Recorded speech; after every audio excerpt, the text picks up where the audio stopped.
took at least 9 that we know about. And I'm not speculating because he told this to me himself. God has a funny way of showing you lessons.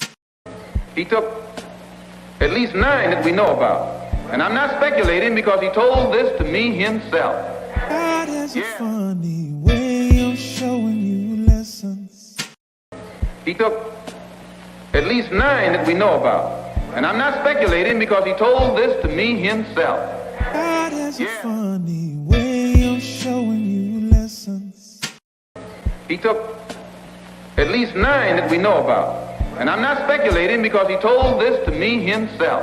God has a funny way of showing you lessons. He took at least 9 that we know about. And I'm not speculating because he told this to me himself. God has a funny way of showing you lessons. He took at least 9 that we know about. And I'm not speculating because he told this to me himself. God has a funny way of showing you lessons. He took at least 9 that we know about. And I'm not speculating because he told this to me himself. God has a funny way of showing you lessons.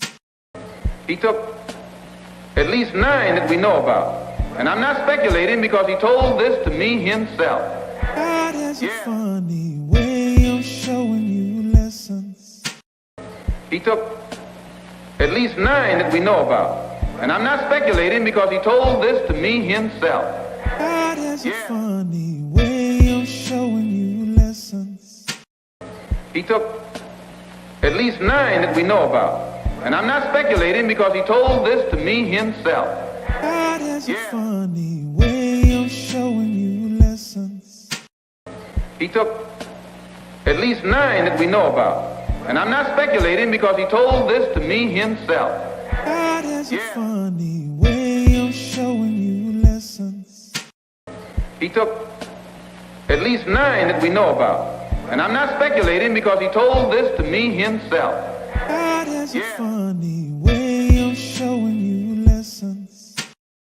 He took at least 9 that we know about. And I'm not speculating because he told this to me himself. God has a funny way of showing you lessons.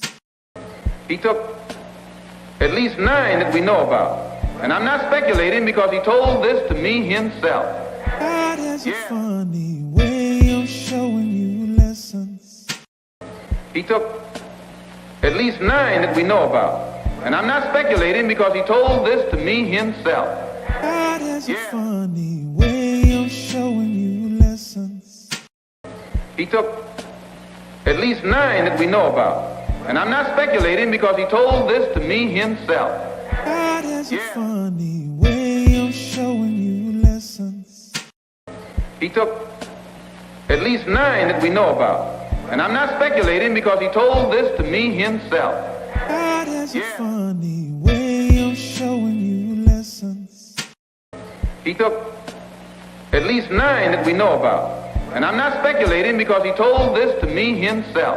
God has a funny way of showing you lessons. He took at least 9 that we know about. And I'm not speculating because he told this to me himself.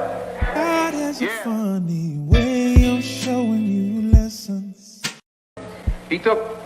What's up? What's up? Welcome to the show, y'all. I totally appreciate y'all coming through. Keno, Brother Cole, K Sims, everybody else will start piling on in, man. Thank you guys for coming in, man. Happy Thursday, y'all. Happy Thursday. And yeah, man. What's up, Supreme Tax? I had a good Thursday, man. Decent Thursday. And I'm glad I'm here. What's up, Main Event? And yeah, man, the kids were in the pool all day, so Lincoln fell asleep. So Lincoln will not be performing tonight. He is knocked out. So I guess I'll be the only one performing tonight. But I had a chance to watch the Tank Davis interview, and I got it from Money Brown. Shout out to Money Brown. And Tank Davis says he picks his own opponents, but I want y'all to hear it. But what else is going on in boxing?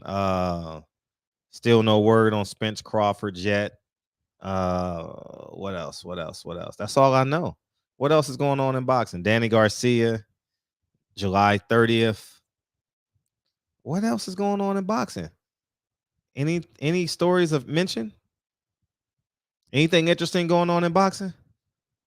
Yeah, I gotta fill me in. The plan worked, Fred. Salute. The plan worked. What plan? What plan worked? Gary Russell. Gary Russell. Yeah, man, they getting Gary. Oh, Pedraza versus Comey. Lou DiBella gets another payday, huh? Lou DiBella gets another payday. He playing that to the man. Lou DiBella gonna walk away with man. Lou DiBella getting paid now. Man, Lou DiBella, Bob Arum, working together. Yeah, exactly. Yeah, Leo Santa Cruz is about to fight. Hey, if Leo Santa Cruz fights Ray Vargas, I wonder what the NAACP gonna say now. What they gonna say about pimping black champions? If that fight gets signed, I'm just gonna do a show and not say nothing. Just look at y'all for 2 hours. Because I know y'all get tired of hearing me say, I told you so. I told you so. If Ray Vargas and Leo Santa Cruz happen, and it's going to happen because Al Heyman gets a StubHub center for basically free. I wonder what y'all going to say then. What y'all going to say then? Fred was lying? Pimping black champions, PBC. Somebody got to make that a poster from him. Make it the YouTube size and make it the Instagram size. That should be fun so I can use it as a thumbnail.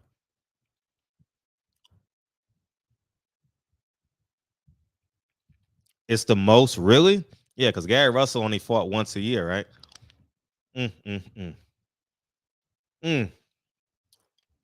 Oh, they're going to exterminate the Negroes. Contracts too high, too talented. Mess up the money. Trust me on that. That fight should be getting signed in the next 30 days. For sure. I can see them doing that fight first week of November. First week of November, because Leo Santa Cruz, has he fought this year?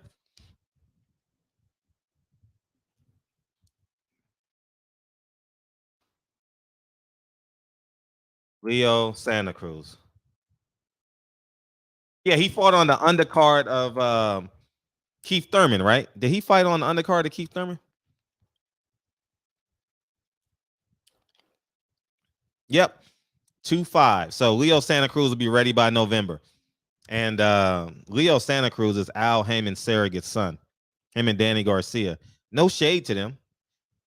It's not their fault. It's actually an advantage to them. Leo Santa Cruz has gotten every payday he possibly could. 2 Carl Framptons, 2 Abner Mares, 1 Tank Davis. And Al's gonna put him in position to be unified champion again. Because he'll be the favorite against Ray Vargas here in LA.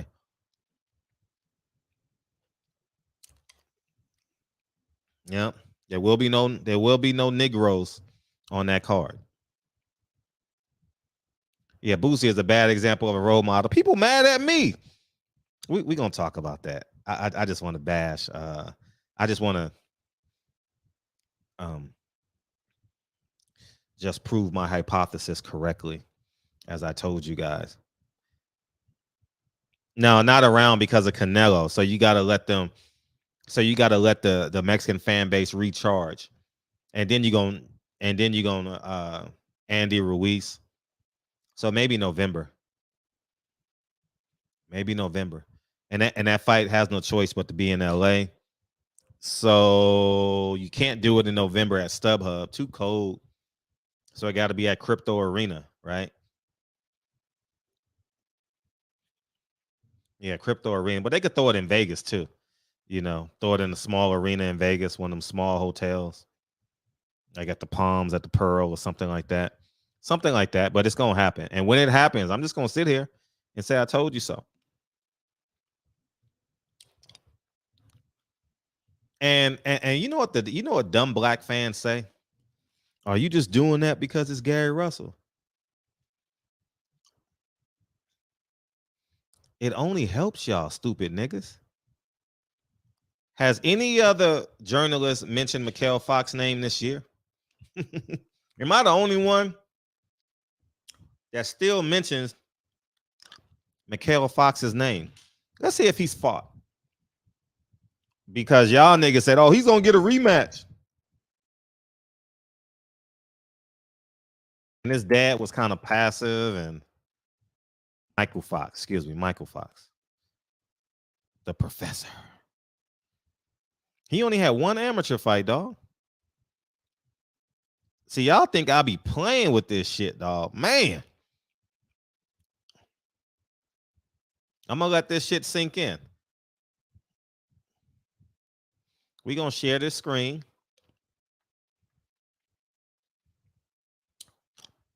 He hasn't fought since then, y'all. Look, he hasn't fought since. I'm the only one on this Mikhail Fox campaign.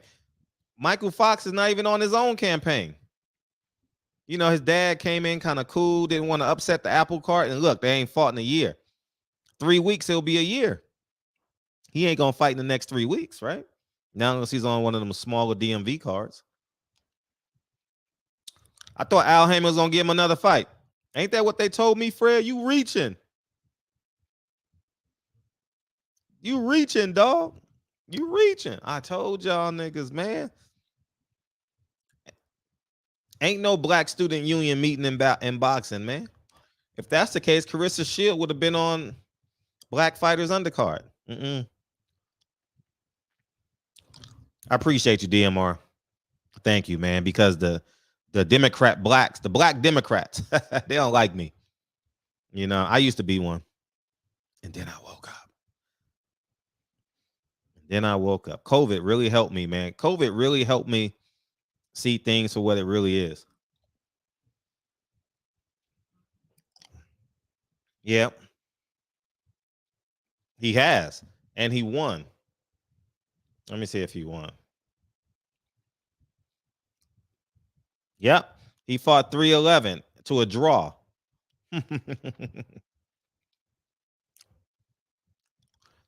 Yep, he fought.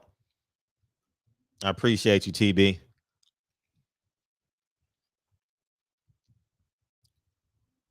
We just sit here, man. Oh, Champside. Shout out to Champside, man. Boy, boxing ain't gonna like Champside, boy. See, Champside, they got a little nicer personality than me. He's warmer than me. So hopefully it works. I don't want him to get blackballed, but god damn it. They might get rid of Champside, man. You know what I mean? But I might be the covenant where they can't do it again. You know, because if me and Champside and I tag team, oh man, it'll be a wrap. You know what I mean? But yeah, they might get rid of that dude. You know what I mean? Because he does a hell of a job on his platform, man. Shout out to Champside, man. Does a hell of a job. One of the best to ever do it. And but he just speaks too much facts, man. He and he's humorous too. He's funny. Press one. He's a shout out to Wilder. Press one. Yeah, he has he's genuine too. Champside is super genuine, dog. Super genuine. I'll tell you a cool story. Champside already said this. I think I snuck Champside into his first fight. The first fight he covered, if I'm not mistaken. Am I right or wrong, Champside? I didn't care. Every media outlet I've helped. I'm not bragging. I'm just telling you how I really didn't care about my credential because I knew I had the black faces had to increase. And that was my ultimate goal. I want to encourage people to make, I'm not saying I encourage Champside. That's not what I'm saying. I wanted more black faces. I didn't care about my credential because I knew I can hustle and make it happen regardless. Yep. Yep, I've snuck damn near everybody in. Keep it real. Yeah, shout out to Champside. Champside has the quote of the first half of the year.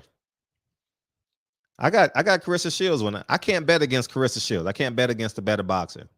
When all else fails, Carissa Shields will box. But he got the quote of the first half of the year, Champside. Any man can beat a man, but it takes a great man to break a man. Something like that. He said that about Earl Spence when he broke down Udanis Ugas. Mm-hmm. Yep. We'll be getting Udanis Ugas and Keith Thurman for a title eliminator. WBA title eliminator. Keith Thurman versus Ugas. Watch. Somehow, some way that'll happen. Jerron Ennis is not fucking up nobody's money, y'all. Cameron Duncan knows it. He basically knows it. He's got to wait his turn. They'll be vacant this time next year. Earl won't be here this time next year. He can't. Why should he? Not less. Oh, Ugas is going to 54? For what? He's had a good career at 47. I like Ugas. Ugas is a very warm guy. Very warm, nice. He beat Shawn Porter. Shawn Porter is turning out to have a good career. I don't watch his podcast. How's his podcast doing? Shawn is just corny as hell to me. You know what I mean? Not out of disrespect, but he's corny. So I don't want to waste like 10 minutes of my time and be like, yeah, I knew I was right. But I saw him. I didn't watch the interviews, but I saw him. He's in LA for a fight. And he got a niche going. I'm glad. I'm glad he got a niche going. I don't want none of these fighters to go broke.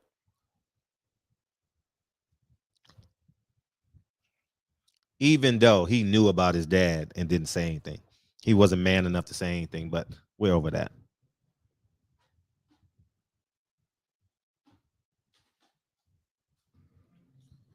But as he get older, he'll learn. What else? George Foreman. Yeah, Michael Irvin said that. What's up, L? And Michael Irvin said that, and Champside recorded it. Great tag team.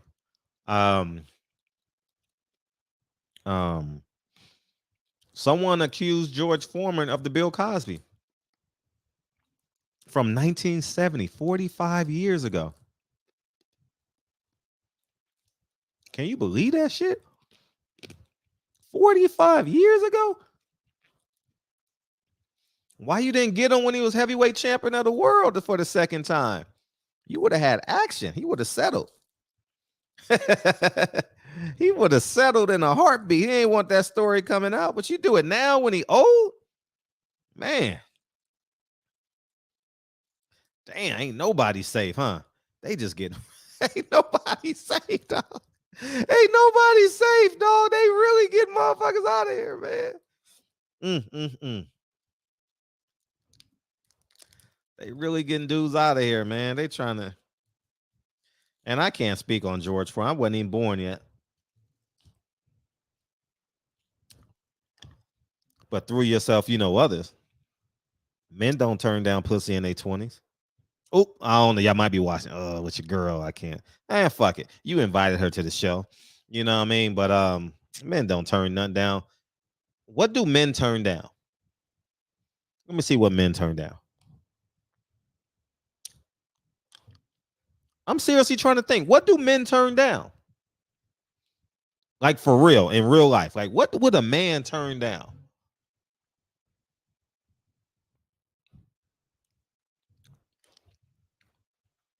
For real. I need help. What would I've been a man for 44 and a half years. What would a man turn down? I'm seriously thinking. Yeah, Champside's that nigga, man.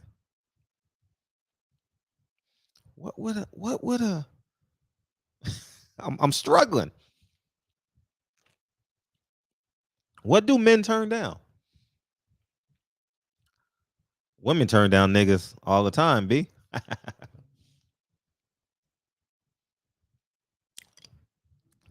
And this independent woman sometimes help. TV, ding. You 2 for 2 today. Help. You're absolutely right. Help. I feel like Steve Harvey right now. That's a good one, TB. That's a good one, TB. Help. 37 people said help. What's the next one? Yeah, Steve. I'm 37 years old. I've been a man. What's the thing that men turn down? Advances from women at work. Advances from women. Number 1, 43. I knew that was number 1, and all the men are like, yeah, I told you so. They lying their ass off. All the men that voted on that shit, they lying their ass off.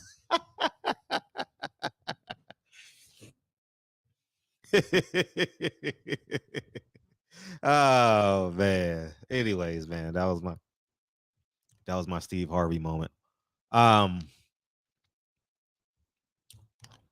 But Tank Davis came out and said something. Let me take this off the screen. Let me go to Money Brown TV. Shout out to Money Brown. Money Brown grinding. Channel is growing exponentially.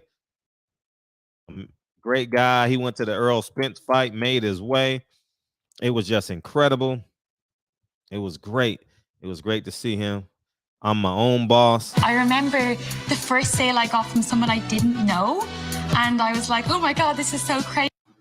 Yo, what's going on out there? Fight Word, it's your boy Money back with another one. No, we talking boxing. Oh no, let me get Brian this one. Let me find this other one. Shout out to Money Brown.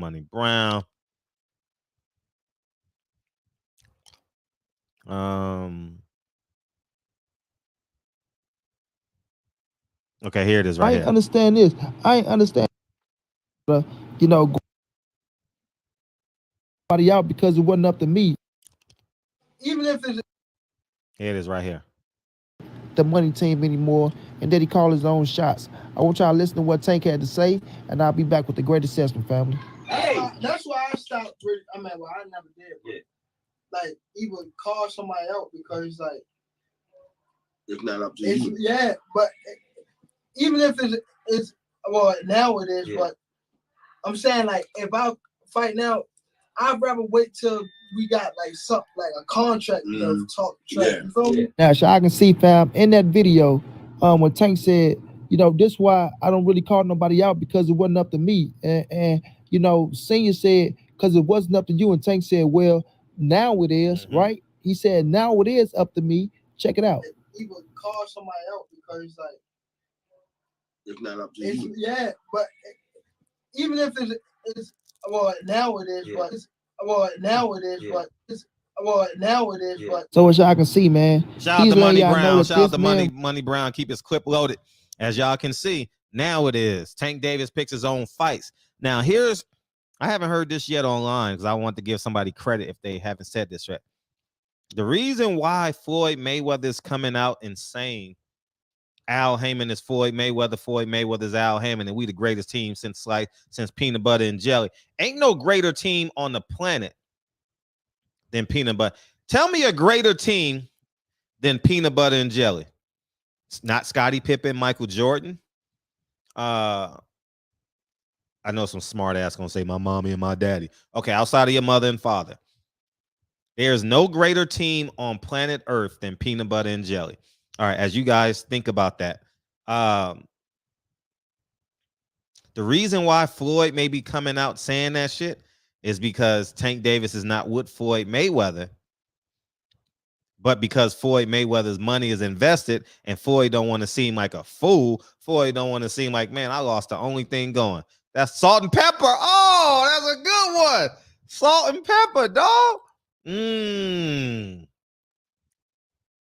Salt and pepper, dog.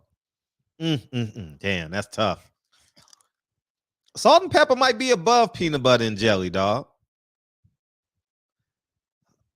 Damn, but I'm willing to bet you knew about peanut butter and jelly before you knew about salt and pepper. That's an interesting. What's a greater tag team, salt and pepper or peanut butter and jelly or anybody else y'all could think? Lewis Hinton, that's awesome. You're a G for that. That may be why the reason why Floyd is coming out trying to get in front of the, like he's in charge of all of PBC because guess what? He lost Tank Davis. We gonna see next fight. Who's your promoter, Tank? I ain't got TGB, TD, whatever it is, TD, GTD Promotions. Okay. Damn, that means Leonard Ellaby ain't got no job. You ain't got no job. You ain't got nothing to do, Leonard. Hey, what's Leonard gonna do without Tank Davis, dog? What, are you gonna go work for Eddie? Hey, I know the media listening to me. Hey, someone asked Eddie Hearn, would you hire Leonard Ellaby if they lose Tank Davis? Salmon and asparagus, that's grown people food, man. Salmon and asparagus is like, man, I got a job. But the one thing about salmon and asparagus, you can get that done in 15 minutes. Yep. Sear that son of a bitch. I appreciate you, bro. Hey, come on in, man. I want to talk about Boosie, man. Beam in. Hey, let's interview Broken. You got time? You in front of your studio, dog? Come in here and holler at me, man, because I want to have a conversation with you anyway, man. And how about we do a double interview? You interview me, I interview you. Fuck it. Let's change the show up. Fuck it. Let's interview each other. You around, dog? You got time? You was on Drew Titan. Let me know if you got time, man. That'll be fun. You interview me, I interview you. I've never done that before in this show. Another thing men turn down is jobs. Yeah, that's true. Yes, I can come on and give a couple. Okay. When you're ready. Platform is all yours. Tank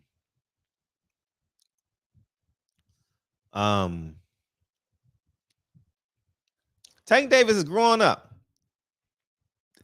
Take your time. I'll be here 2 hours. Tank Davis said in the interview today, shout out to RIZE podcast. That's Coach Calvin Ford's podcast. I just wish Coach Calvin Ford would shut the hell up, man. Man, let Tank Davis talk, man. They ask him a question and he answers for Tank. Oh, please, man. We don't want to hear you. We want to hear Tank Davis. He ain't spoke since the fight. It's been a month and a half. We want to hear what he has to say, man.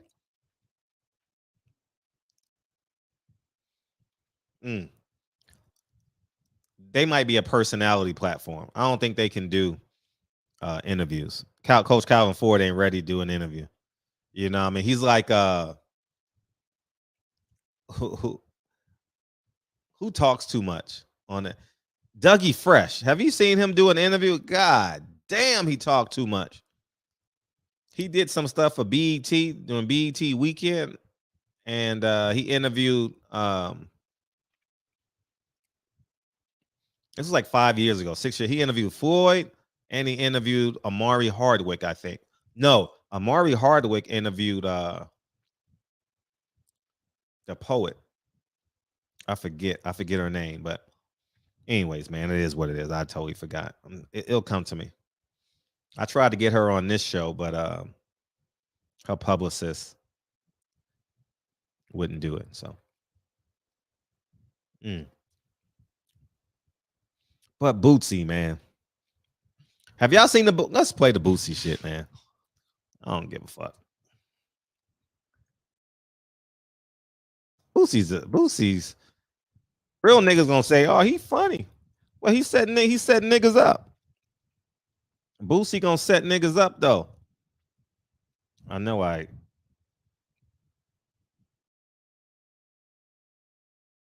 Boosie badass. Boosie gets arrested. Here we go. Let's check this shit out. At Duracell, we're obsessed with bringing a better battery to life. New Duracell with power boost ingredients helps this headlamp shine at its brightest for longer. And the longer this headlamp shines, the more interesting your stories become. Shout out to TMZ.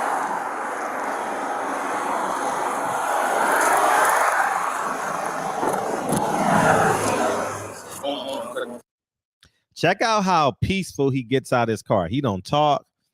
I mean, he got the fake aggression, Matter of fact, I'm not going to do commentary until after y'all watch it because I don't want to give my perspective because there may be people who disagree with me.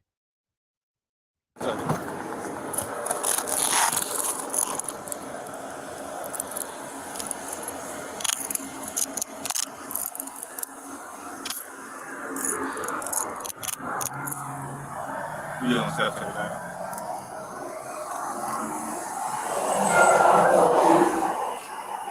Get out and see if you want to sit down. All right, drink your one neck on there. You open the door. Nah, bro, I'm smoking a blunt, bro. Like, Okay. Bro, you're good. I got you. So if you're on for me, I want for you. Okay.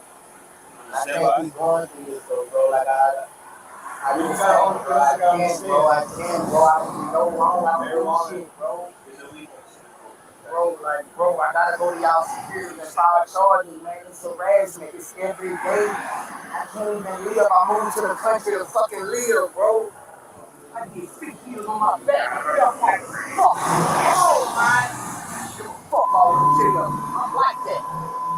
I go in there and fight the pain on the spirit of every fucking body. I'm tired, bro. I'm ready to fucking roll me. Tired.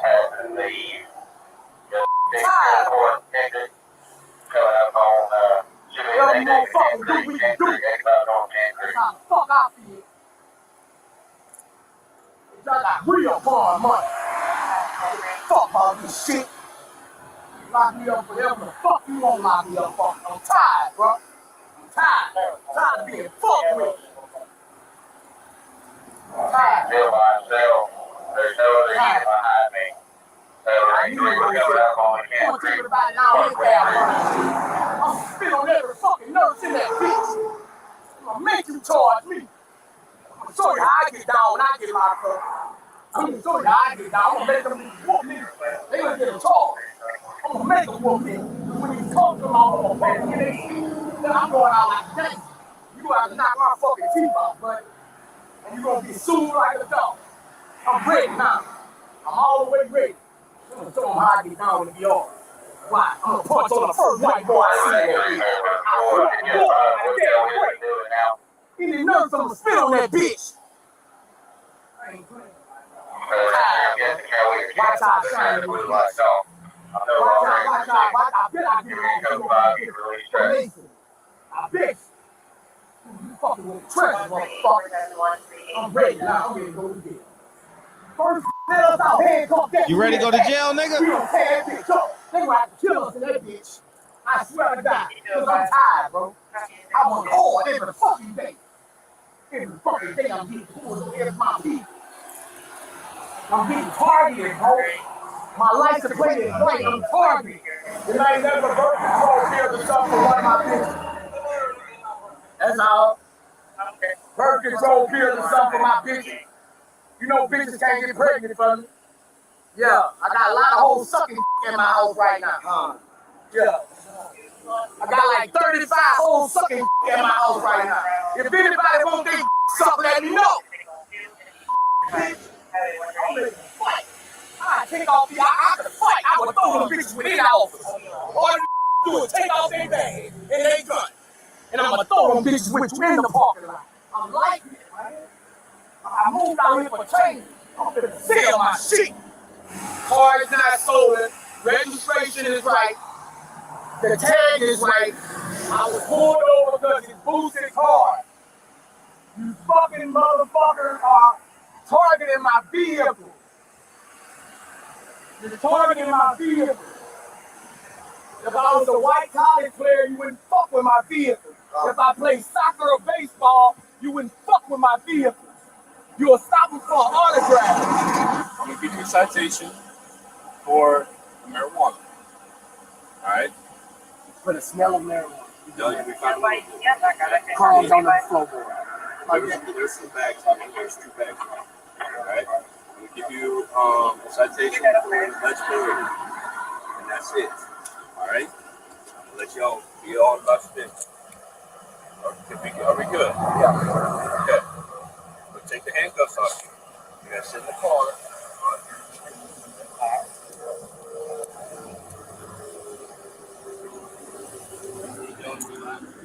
Bro, I'm just tired, bro. Hold on. If you let me go, just let me go. I'm going to file charges right now. I got you. I'll be up. Have a seat. Now grab that.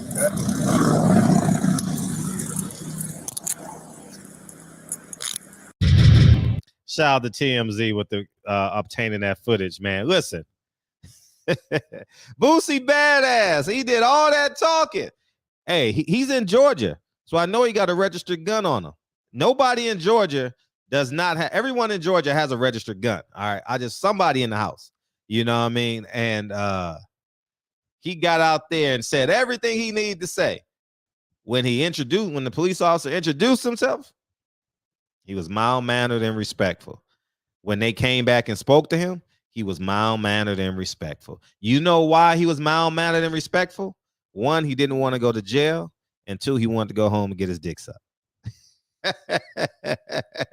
Man, I'm telling you, man, all these rappers are capped, man. There ain't no such thing as a street nigga, man. There's only a handful of them left in the world, man. Everybody else want to go home to their family, dog. When they get caught, they cop a plea. He copped the plea. He gonna go to the police office and tell? I thought you was Boosie Badass the rapper. And I'm using him as the example because I'm speaking to a bigger topic. Man, come on, man. I'm gonna beat everything. I'm gonna spit in that nurse's face. I'm gonna punch the first white man I see. Well, you had a chance when you took your handcuffs off. You had a chance when you took your handcuffs off, but you didn't do it. You know what I mean? Fred don't have a coup. He didn't want to go to jail. That's the biggest coup that I know. You don't have a coup, man. You're not supposed to. Well, don't talk like it. If you ain't gonna do nothing to the police, don't talk like it. Because you setting up these 17, 22, and 26-year-old young black men up for failure. And then he said, you gonna get me because the car smell like, he said, no, I found 2 bags. And weed is illegal in Georgia. And if you disagree with me, guess what I got right here? Guess what I got? Guess what I got? I got a link. You could beam in. You could beam in and explain what's it like to be a real nigga. Because you know what's better than being a real nigga? An alive real nigga. A free real nigga. Yeah, Boosie didn't want to go to jail. He had a chance.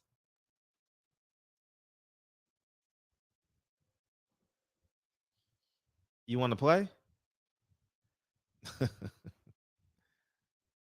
Where's your Kennedy just jumps in my show and all right, we're gonna do a little commercial break, man. Without further ado, Kennedy, Lenny, Jean, Hawthorne.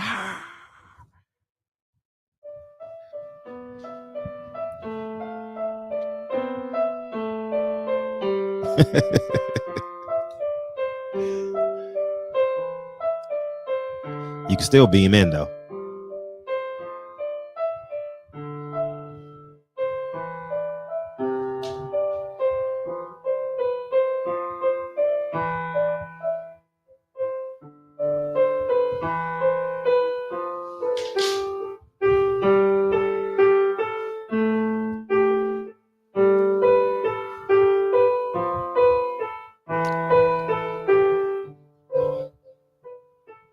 Good job.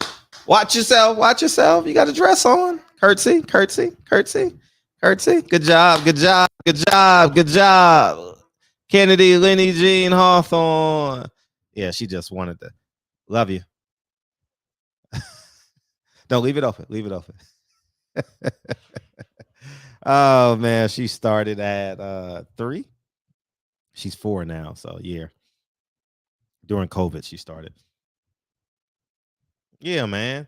But hey, but beam in. Because I want the world to see you. I want the world to look at you when you're explaining Boosie's behavior as acceptable. Those 2 white cops, guess what? They wasn't in the mood to arrest nobody. They wasn't in the mood. They wasn't in the mood. They didn't feel like doing the paperwork. They didn't feel like being aggressive. And guess what? 9 out of 10 police officers, no matter the color, creed, don't you know if there was 50% cops like that, it would be anarchy in the world? Don't you know 134 black people were shot and killed by police officers last year? And I'm willing to bet half of them deserved it. You understand? Like that's the fulcrum of it, you know? And that's awful that I said half of them deserved it, because those are the half without the fathers, and the other half fucking didn't deserve it. I think 1 black death is too many. That's why I make a fuss about these Bloods and Crips, because that's doing more harm in our community than anything else. Let's see what Mr. C got to say, man. I want to hear this. What's up? Yeah, Fred, can you hear me? Very well. You make absolutely no sense at all on the whole Boosie situation. Like, I think you completely lost. Everything you said completely made no sense whatsoever. Okay, put a light on so people can see it. No, they don't wear. Don't do that. It don't matter what I look like. Stop it. No, I want the world to see you, because and I don't. Don't run from what I'm about to say. So this gonna be your cop out for what I'm about to say. No, I just want you to cut a light on. That's all I'm asking you to do. If I cut a light on, you're still not going to see my face. See, now you deflecting. What does a I swear before God, I said that before you beamed in. I said, please beam in, because I don't interrupt people when they talk. No, I give you that. I give you that. You put your head down, you be on your phone, you let people go. I'm cutting the light on, but I'm not putting my face in this camera. Well, we can see you, but go ahead. All you. Okay, you said that when you said he got out the car with fake aggression. I don't even know what that meant. You said he got out the car with fake aggression. What's fake aggression? If I'm pulled over, I got them cherries and berries behind me. I don't know if I could be killed right now. Your jaw don't lock up when you get pulled over by the cops. And then on top of that, you telling me to hop out the car, and I know I'm about to get in handcuffs. Of course my jaw gonna be tight. How can you call that fake aggression?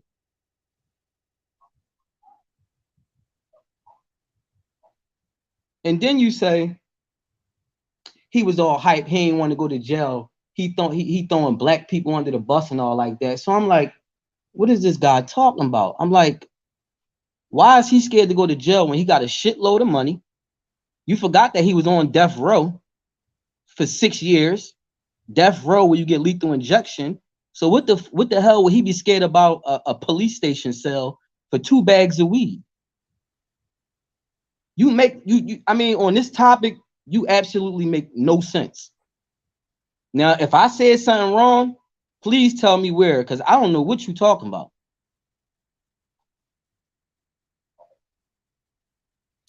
Oh, can I respond now? I'm listening. Okay, great. This is easy. Okay. First of all, at the end of the day, he complied. Oh. Okay.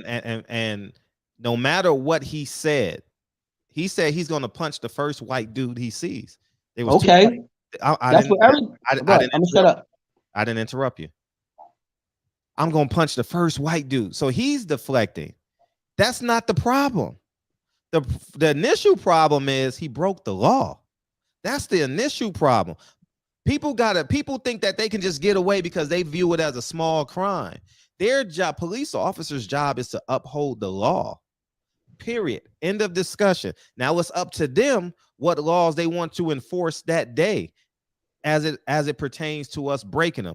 Boosie Badass was not a badass when the cops came and spoke to him. You know when he was a badass? When he knew he was being recorded, when he was not engaged with the police officers. And 3, if little boys watch this shit like you, gonna say like, oh, that's what real niggas do. Real niggas stand up. But Boosie, I never said that. No matter what he said, he didn't want to go to jail.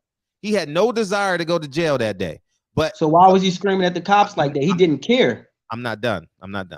So with that being said, when they released him, he had every right to express himself. Every right to express himself like a real nigga do. Because guess what? Because if you're in the hood, when you're in the hood and a nigga disrespect you, what do? You yell at him. So Boosie felt disrespected. But you know what he does? He respect that badge. He respect that white man. He respect the law. That ultimately, that's what he did. He respected the law. He respected that white man. But let me tell you something what y'all niggas would do. If you got Gucci on and that nigga got some Pro Wings on or some XJ 900s, you know what the nigga gonna do in the hood? Ha, you broke ass nigga. Yeah, I'm stunting on you, nigga. I got Gucci, nigga. And if that nigga with the XJ 900 stud up, you know what the nigga in the Gucci gonna do? Him and his boys gonna jump the nigga with the XJ 900 because they think they better than them. And that happens every day in the hood. There's nothing you can dispute it. So go ahead, feel free to dispute it. I mean, his disrespect, you said from what I see, his disrespect is what got him out the handcuffs. Because when he was in handcuffs being disrespectful, where I come from, that would have got you arrested. Oh, you in handcuffs and I'm checking the car. You know what? Put him in the back of the car. And after he said the shit that he just said, yelling and all like that, he going down. His disrespect got him out the handcuffs. So what do you say about that? Because I'm confused. You in handcuffs still being disrespectful, and then you being disrespectful and the cop come back and still let you out the handcuffs. Why I'm going to still be disrespectful? I just said everything I had to say and they still let me go. What, you want me to punch him in his face, Fred? I said what I had to say and they still let me go. And you saying this, it's illegal. It's illegal. If it was so illegal, then why the cop ain't arrest him if it was illegal? So the cop broke the law. The cop broke the law. Am I right? No, because you don't go to jail. You have minor infractions and you have misdemeanors and you have felonies. And he didn't say what he said he was going to do. The reason why he didn't do what he said he was going to do, he says, I'm ready to go to jail. I'm going out like a gangster. That's cap. That's all talk. That's not real. That doesn't happen. Because guess what? He had a registered gun in that car. Because guess what? I've seen him. I've seen what happens so I know he had a registered gun in that car, but he didn't pull it out. He said if he had a registered gun. I thought from what I know, he was on death row. It probably was the dude that he was with gun, but I don't think he can have a gun. Okay, I'm talking about, well, regardless of that, the point I'm making is he didn't do what he said he was going to do because he respected his freedom, he respected the law, and he respected that badge. And that's what we got to understand. No matter what niggas say, they going to respect that badge. Period. People can yell and scream and hoop and holler, but when it's time to respect that badge, you know what they gonna do? Respect that badge. And at the end of the day, that police officer want to go home, and that civilian want to go home. And if we keep acting like this and that shit goes viral, guess what that white cop in Kansas City gonna think? Oh, I'm about to pull over another nigga. His car smell like weed. Exactly my point. And the correlation of that is when you see LeBron James make a great shot, you know what your little 8-year-old boy gonna do in the backyard or at recess the next day? Try and recreate that fucking jump shot. When Earl Spence knocked somebody out with a right hook with a body, you know what those 9-year-old amateurs gonna do when they go to the gym? They gonna try and throw that right hook. When Mike Tyson was knocking niggas out with the uppercut, guess what heavyweights tried to emulate? The fucking uppercut. So we got to understand this shit goes viral and motherfuckers think they can talk to police officers that way. No, maybe who care about the police? You're right. It's not a smart thing to do, because I know some people that then got paralyzed by the police. It's not a smart thing to do, but we ain't gonna pump no fear in it. We ain't gonna pump no fear. Don't forget what type of hoodie you got on. Don't forget the hoodie that you wearing. So we ain't just gonna be putting no fair out here. Respect the cops. Respect the cops. Don't speak up. Well, we have no choice but to respect the police officers because they have absolute power. All right, you right, but you sounding a little. You sounding kind of. Yeah, I respect him to a certain degree. Like he said, he tired of this every day. He don't got a right to have a bad day. I don't know why we do that as a people, man. Sometimes dudes be tired, man. Some people be having a bad day, and you know for a fact Boosie don't be out here getting in no trouble. He play around, he do funny interviews and all that, but dude ain't out here on no starting trouble type of time. Man, listen, the man broke the law. That's why he got pulled over. Period. End of discussion. Okay. And when we come. And I don't like starting basketball games in the first quarter down by 10. I don't like that shit. I want it to be 0-0, and I want my practice and my work ethic and my preparation and my talents and my skills to decide that game. Mm-hmm. And what we do as a people, what we do is we trying to find a loophole. Oh, I can smoke weed anytime I want. I can get high. I can take weed to school. I can smoke in college. Weed is so normal now. Niggas smoking weed on podcasts now. Mike Tyson is facilitate mushrooms on podcasts now. Yeah, with a bumblebee outfit. But the point I'm making is this shit has to stop. When are gentlemen gonna be gentlemen? There's no. We got you for that. We got you for that. No. It's not just me. I'm one of 360 million people in America. And I think we got to lead by the example and the change that we want to see in these young men.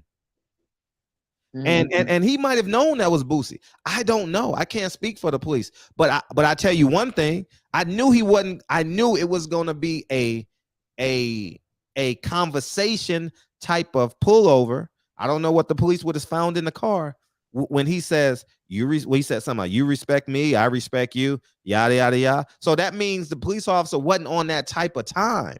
Did he want to? Yeah, you're right. His whole demeanor, their demeanor wasn't like that. He was extra. He was extra because they didn't give that off. And that's the point that I'm making. They probably knew it was Boosie badass. When they opened it up, they're like, oh shit, this is Boosie.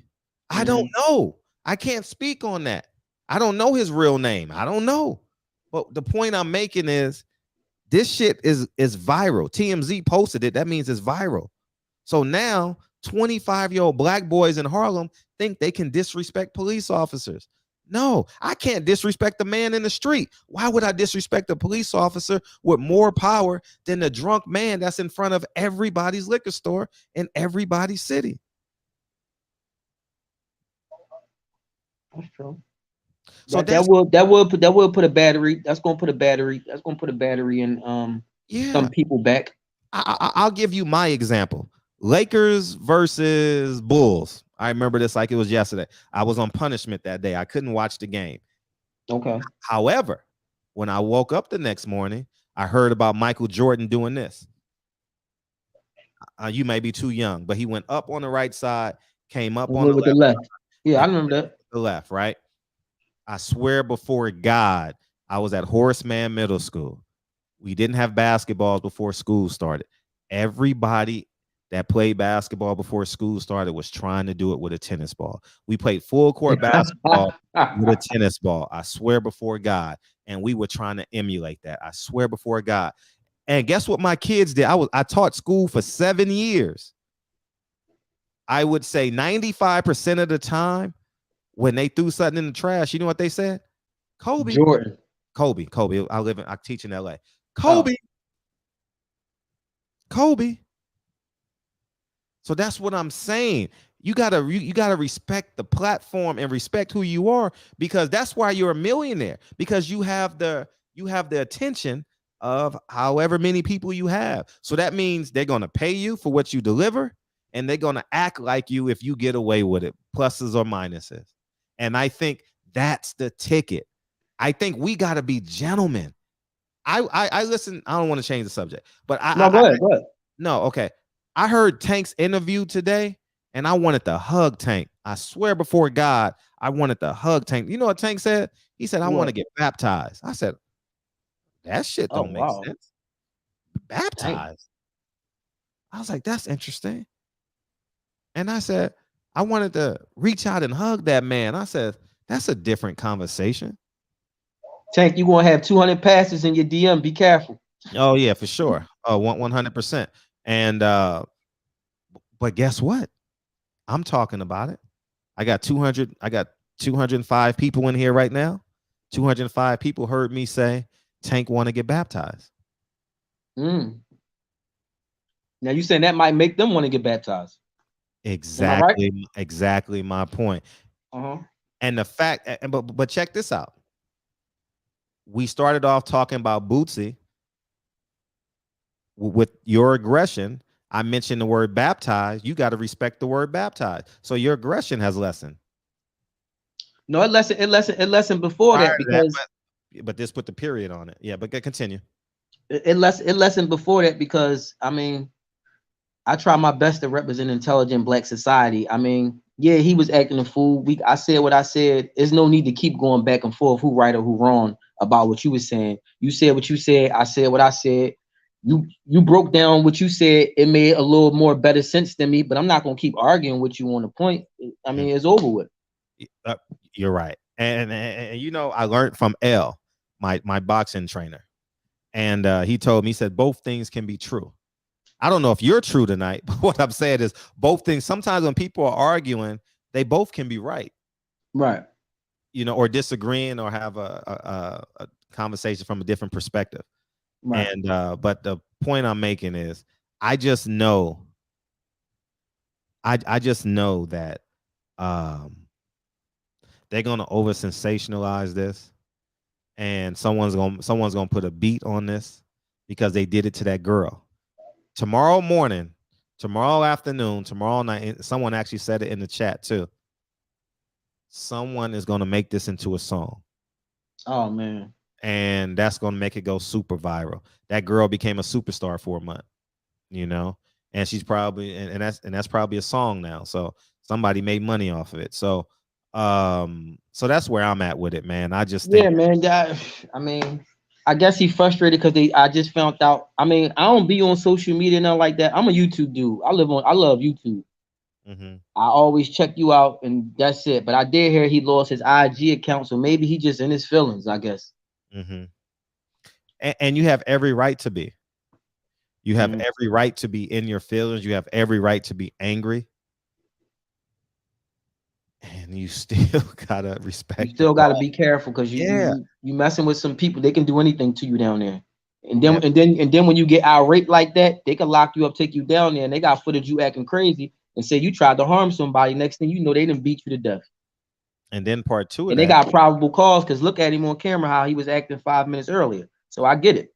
And two, his boy is going down with him, and his boy ain't got the bank account he got. He driving. Right. So he may got a little bit of money, but he ain't got millions like Boosie. Right. So now, right before I seen that, I said, listen, Boosie got that big old house. He keeps saying that. I told this to my woman. I said he got that big old house. He's stressed out saying that. Just before I called in, I said he's stressed out saying that they keep following him. He tired of this every day.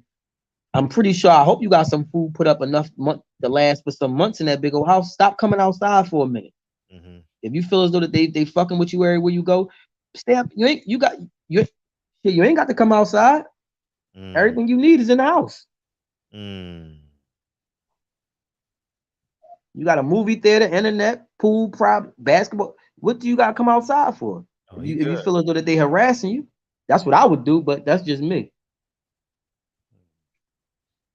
Well, you got to prepare. Yeah. But yeah, man, I ain't gonna keep you too. I ain't gonna keep too long. I just wanted to. Thank you. Wanted to get that off. No, I appreciate you. It was a good conversation. And one more thing, Fred, I do want to say something if I can. No, you always can. Go ahead. I ain't gonna lie. You let people talk. I always chime into you. I be on YouTube. I didn't seen videos of not seen videos, but I seen headlines of people trying to get their little clickbait off on you. I never watch it because I like Fred, but I'm starting to see it feel like that you drifting off. It's starting to feel like you back. I'm starting to see that little. I don't know if it's me, but I'm letting you know. I don't know who else feel like me, but I'm a person that's telling you, because I said this to myself. I said, yo, Fred drifting off. A lot of his videos starting to be about how niggas is getting on his nerves, and it's starting to be more and more bash videos. And that person, that hoodie you wearing, that's my favorite person, just like you. But it's like, I'm like, he drifting. I said it's about to be a change. I'm feeling it. In the next 3 months, Fred gonna switch up. Watch. No, I'm not switching up. I believe I'm growing. And like I said, history will prove me right. You're right. I'm not saying I'm right or wrong. History will prove this platform to be right. I just know that I'm raising a boy and a little girl, and one day I got to give my daughter away. And the percentages say she's going to marry an Asian man or a black man, right? Okay. And with that being said, I have to hold black men and Asian men accountable. Okay. I can't spend time worrying about outside of that, because the percentages say my son is going to marry a black woman or an Asian woman, right? And so with that being said, I have to hold black men accountable. And whatever I got to do to get that attention, I don't care if you hate me. I don't, that doesn't bother me. It's the conversations you have with yourself when I have these topics, because people can say what they want. People can have knee-jerk reactions, and tomorrow when I get up, I'm gonna attack black men again. I'm gonna stay on them. I'm gonna hold them accountable the same way I'm holding Boosie accountable. And I understand that we've been raised a different way. Like me, I was raised a different way. I was raised to, we got to support black people by any means necessary. No. The truth and integrity is higher than I'm going to root for black people by any means necessary. There's a level of integrity that you must have. And I don't stand for every black person. I don't stand for dumbness. I don't stand for ignorance. I stand for black intelligence society. If you're not that, then I don't want nothing to do with you. Yeah. And I held my tongue. COVID kind of said, fuck it. I said, fuck it in COVID. But it was like 2018, 2019, where I was like, this is and was via boxing. I was like, ain't no fucking pro-blackness in boxing. But the fan base didn't know it. I'm not gonna lie, I didn't know it either. And then I was like, and then I said, oh shit. I gotta start telling the people the truth. But if I change drastically, and I had this conversation with L, if I change immediately, people gonna say, oh, they can't take it, they can't handle it. And because people love narratives, and I think the narrative is the white man is the devil, black people got to stick together. But the reality is, it's a conglomerate now. It's it's not the white man anymore. It's a machine now. And it's systemic oppression now. Systemic oppression doesn't have a color, doesn't just have one color in 2022. It doesn't. Who's the machine? The money? The person who has the most money ultimately drives the machine. But it's not done in a way to control us aggressively. You know what it's controlled like? Hey, LeBron, we're going to give you $1 billion deal with Nike forever. We're going to make 100 billion. We're going to give you $1 billion. So LeBron James is going to protect that $1 billion. Or they can do it maliciously and assassinate you like MLK and Malcolm X. So there's variances. And Fred in 2022 don't give a fuck. I don't want you to say that. No, I don't. I'm telling you, I don't care. I just want to tell the truth. I just want to tell the truth. And if you disagree with me, you can go to another platform and maybe they have a different perspective and they have every right to be because we're not monolithic. No, I'm not going to another. I'm not going to another platform. I'm saying when. Oh, you talking about in general? In general. I'm speaking to a broad audience. Yes, I'm speaking to a broad audience, and that's what I know. There's no pro-blackness in boxing. It's not because I just learned that last month. Because after I was listening to you and I was hearing the stuff that you were saying about certain people, and it was like it was all making sense. And then one thing I do know, your number is always open. So it's not like I'm throwing a rock and hiding my hand. I don't even know you. I don't even have a channel no more. And I dialed you up. So if you got a problem with anything that you're saying, you can dial me up. We can talk about it. Nobody never dials up. So that must tell you something right there. Yeah, man. Yeah, man. It's just important that we just move with truth. And I wouldn't say blinded. I would say I was because in my real life, I hold myself accountable. And I think I got caught a little bit in this rat race, you know what I mean, by hoping we could do it together and stick together, but in reality, it's not because put this in perspective. Okay. For 2 years, because COVID, I interviewed everybody. We had over 300 people on this platform, right, in 2 years. Yeah, I've seen a lot of them interviews. Yeah. And they called me a coon, a Uncle Ruckus for interviewing Bob Arum, right? Right. Wait. Al Heyman makes Terrence Crawford versus Shawn Porter. It's a good fight. Devin Haney signs with Bob Arum. He's daring to be great. Right. I interview Bob Arum. I'm a coon. It makes no sense. Contradict. Yeah, and then I'm sitting there, I'm looking at people's platform. They're like, if you do anything with Bob Arum, fuck you. You a coon. I'm like, oh. What? No, I'm just saying. Like, I mean, they may not. I know, but I'm just saying. Yeah, like, yeah. And then I'm like, oh, that's interesting. But it's so many platforms that said it. So many. I'm like, that's interesting. So I just them Bob Arum interviews be fire. I mean, I'm the only one that can interview him that way because Bob Arum and I interview started from an authentic zero. An authentic zero. He tried to challenge me. I said, don't you ever fucking do that again. And that's exactly what I told him. Don't you ever fucking do that again. I'm probably the only modern day media member under 40 at the time that talked to him that way. Wow. And that's the God honest truth. I think Timothy Bradley was there.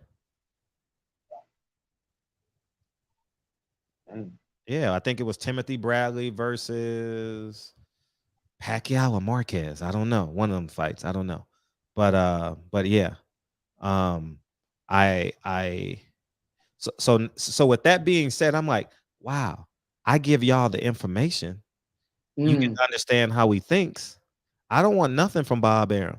Don't you know I can get anything I want from Top Rank? Anything. I say it publicly all the time. I get no pushback. Right. Devin Haney was in jury. You know what I did that day? You know what I did that day? That Saturday afternoon? What? I called Top Rank. I said, we don't want to give this. This is a bad presentation of Devin Haney to the world. You know what happened the next day? Within less than 12 hours later, you know what happened less than 12 hours later? What? Devin Haney was standing behind a flag, and they took down that fight poster and put up a new one. Oh, wow. Wow. Yeah, I might have to check that out. That's the goddamn. Everybody saw it. It's the goddamn honest truth. Oh, wow. No lie. So, and so I know I stand on truth. For example, I give an example. Okay. Check this shit out.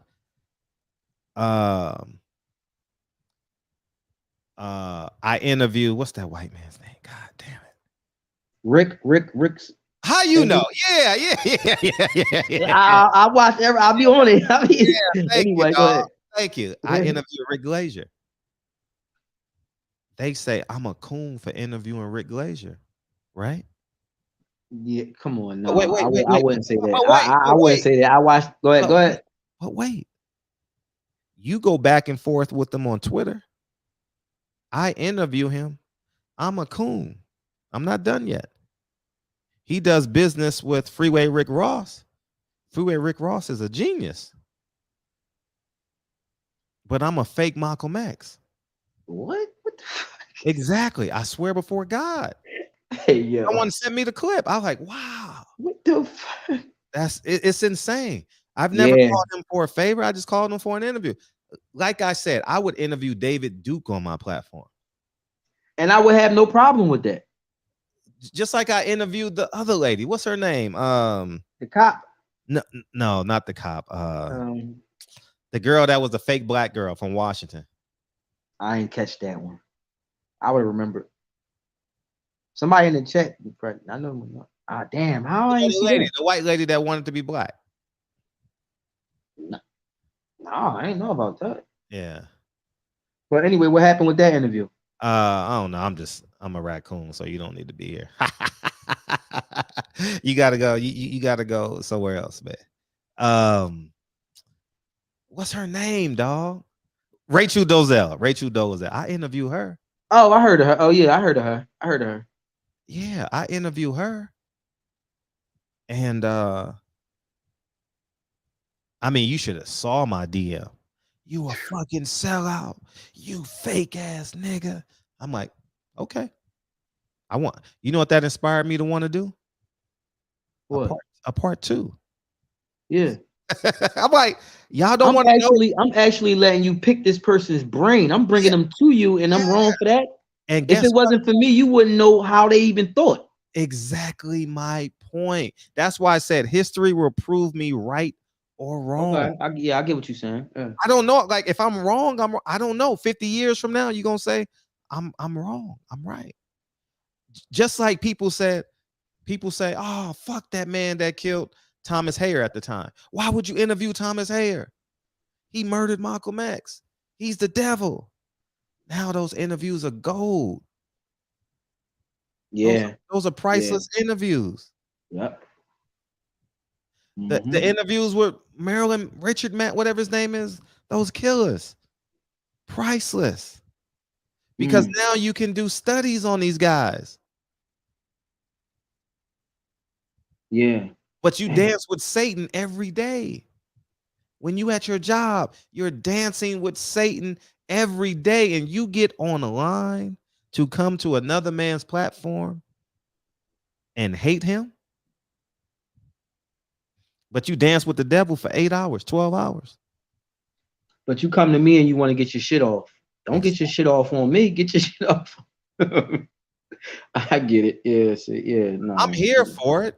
I'm here for it because my train can't get derailed. I can get my emotional levels can change, my passionate levels can change, but my train can't get derailed.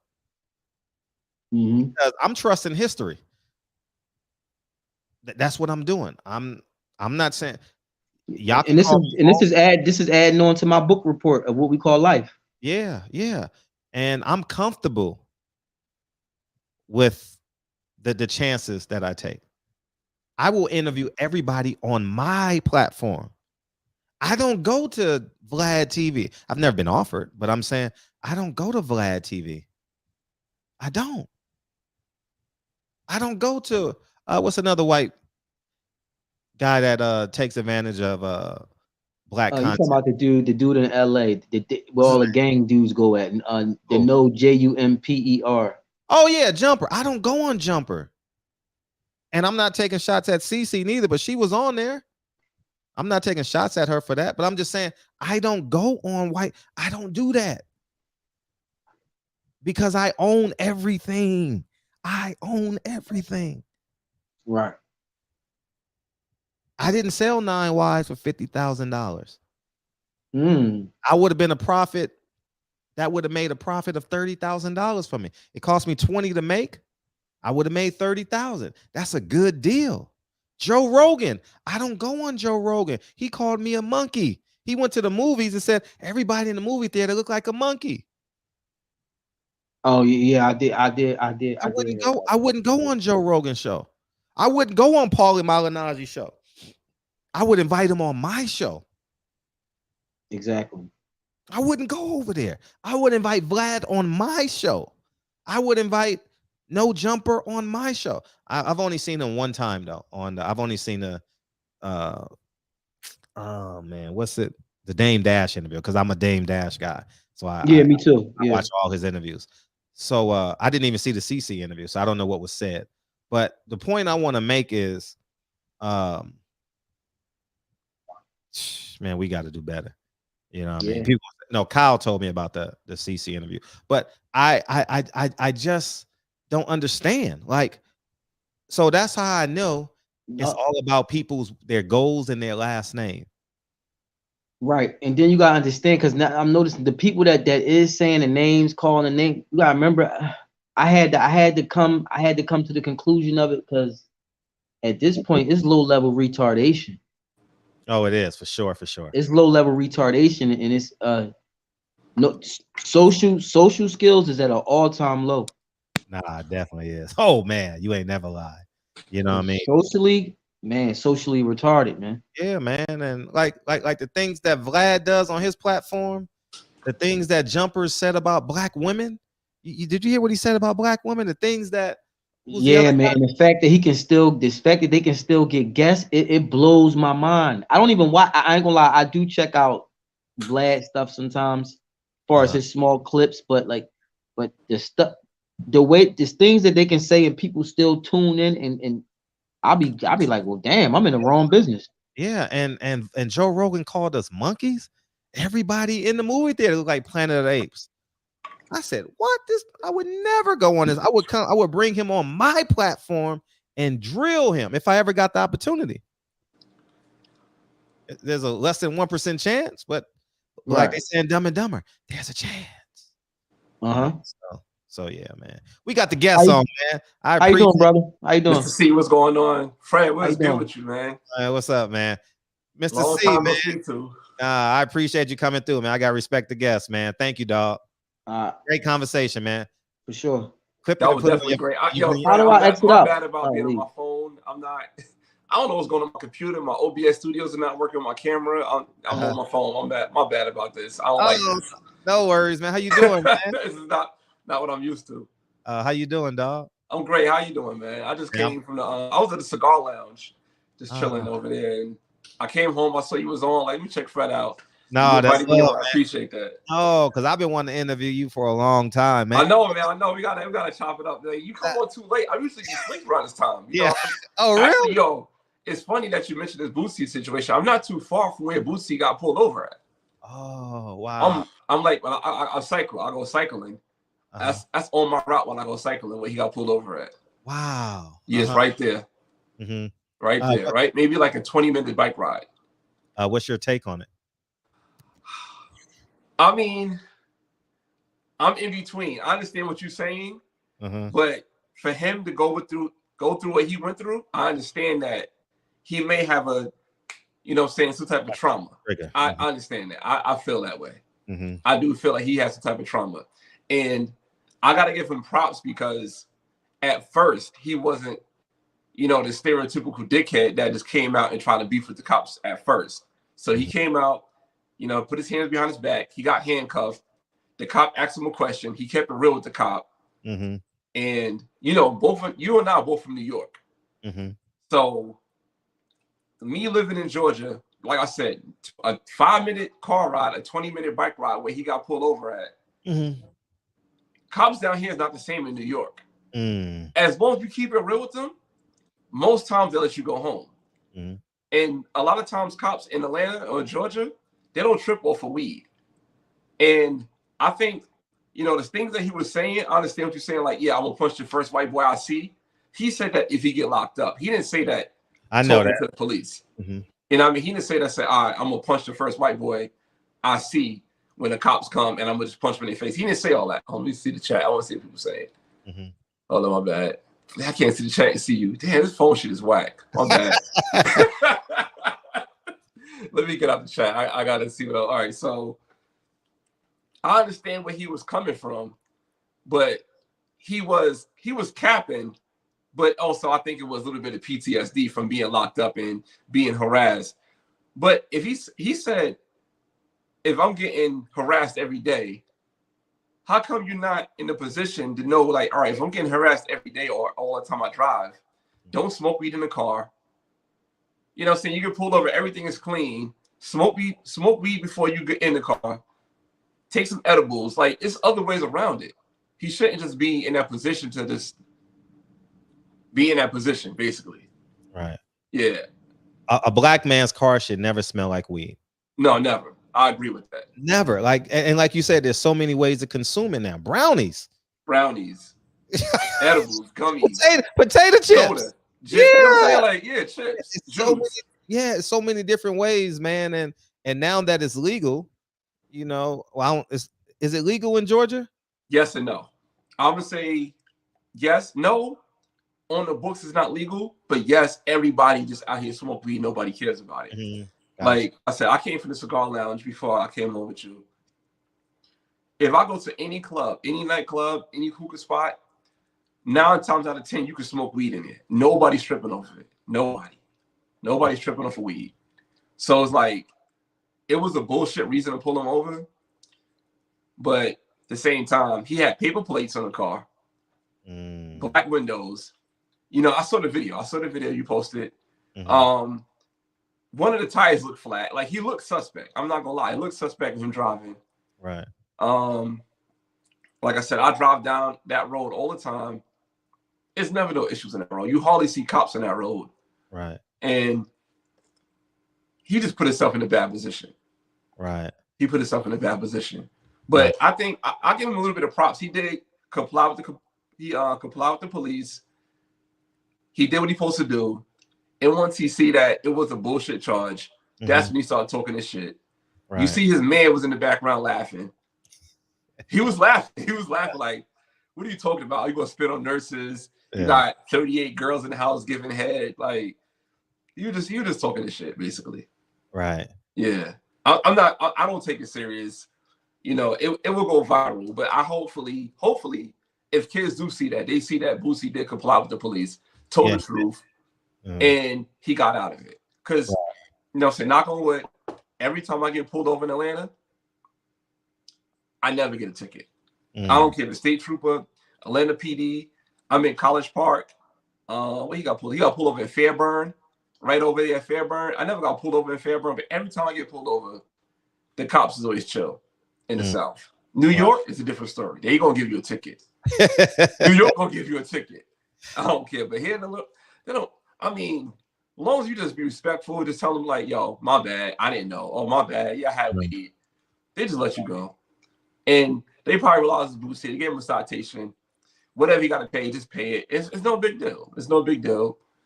And the video gonna show that the cops wasn't disrespectful to Boosie. You know what I'm saying? It is what it is. I don't think it was a big deal. And I do think it's half cat and half trauma. Yeah, fact. Yeah. He knew he was being recorded. So that's why he knew it was gonna go viral. And if you play the clip again, you see his man have his phone in his pocket, kind of like inched up a little bit. Cause I did a video on it, then I kind of like deleted it because like I had no time to edit it. So he had his phone in his pocket, and he was recording at the same time as well. Yeah, he was arrested for smoking weed in a car. What's your thoughts on Brittany Griner and LeBron James' reaction? All right, Brittany Griner, it is what it is. I think they shouldn't make the trade for her. They should leave. They shouldn't make the trade for a Russian arms dealer for Brittany Griner. It's not. How do you say it? It's the squeeze is not worth the juice. For the person that Russia wants, how much of a risk it is, Brittany Griner just got to eat the time, in my opinion. Like, I'm not in her situation, but she got to eat that time. Yeah, I have similar thoughts with you from a humanitarian perspective. I know she's a political prisoner, so Yeah, I she is. know, definitely a political prisoner. So I know that it's tough to accept that. But when Right. you're in enemy's territory, man, like I done been to over 30 countries, and I wouldn't throw a piece of paper on the ground. And I've been traveling since I was 22. Yeah. You understand what I'm saying? So, I just know that you got to hold her accountable because they don't like lesbians and they don't like US Americans. So she already had 2 strikes going against her. And and then to level up, I don't appreciate how this is a black man's issue. Like just a black man's, how they challenging us. Oh, you got to support Brittany Griner. No. If y'all would have supported Brittany Griner, she wouldn't be playing in Russia. Yeah, and let's call it what it is too. Like people saying that she's not making enough money in as a basketball player. Brittany Griner make $220 a year, living in Arizona, low ass state taxes, right? And she should be able to live off $220 a year, working a quarter of the year. So it is like it's a sense of entitlement that she deserves more money playing for a league that never made money, right? So I don't know. She should. I don't know. I'll stay home involved with her, but hopefully she learned this lesson. That's what it is. Well, she's gonna have to learn a lesson because all she got is her and her thoughts. Yeah, I feel bad for her family. I feel bad for her supporters. Yeah, but at the same time, I don't think they should make that trade. That's my personal opinion. No, being in the United States, you know what I'm saying? And then you know what's funny is Donald Trump says let LaMelo Ball go, let ASAP Rocky go, or else we're gonna put sanctions on you. Yeah, isn't that funny? How like the person that she was anti, yeah, probably would have spoke to Putin like a man and say let her go. But also that person wouldn't have the country in a situation with Putin right now that we are in with Russia. You know what I'm saying? So it's messed up. I feel bad for her. I do feel bad for her. I just didn't want to make that trade. That's my personal opinion. Right. Yeah, I wouldn't make that trade. And as far as LeBron James, gangsta nerd, what's up? I wouldn't. I think there's something's going on with him. Like I think something's going on with LeBron. Like I think since he became a billionaire, it's a lot of stuff coming out about LeBron James. That's kind of crazy. Like one, the kid get killed in his school, right? They want LeBron James to speak about it, saying, "Hey, a white kid got killed in the school." Now the black kids got locked up. Hey, we want LeBron James to speak about the black. LeBron James got to speak about the black kids getting locked up. Then, was it Jalen Walker gets shot in Akron? LeBron James, you got to speak up about that. Then LeBron James, his editing team put out a clip of him saying, "If I was Brittany Griner, I wouldn't want to come back to America." That's dumb. Like he didn't put that out. His editing team put that out. You know what I'm saying? Like since he became since it was announced that LeBron James is now a billionaire, a lot of shit came at him real quick. I think I don't know. Like I'm a conspiracy theorist. Sometimes I put my little aluminum foil hat on. It's kind of crazy to me. I don't know what's going on with Bron. Nah, you're right. You're making sense with that. Yeah, and I think ever since LeBron James spoke about that cop that shot Breonna Taylor, the NBA stopped pulling away from LeBron. Like we can't have him being this activist no more because it's bad for our business. The ratings are down. Think about it. You know about ratings in sports. When LeBron James didn't make the playoffs, the NBA had the best ratings. So since that happened, they realized like, all right, we losing money with LeBron James being the face of the NBA. Let's pull back. I don't know. Since he made that $1 billion, man, they just like, we got to pull back. Let's make Steph Curry the face of the league. We got these young kids coming up as a business move. They already exuded what LeBron James could do. I never thought about.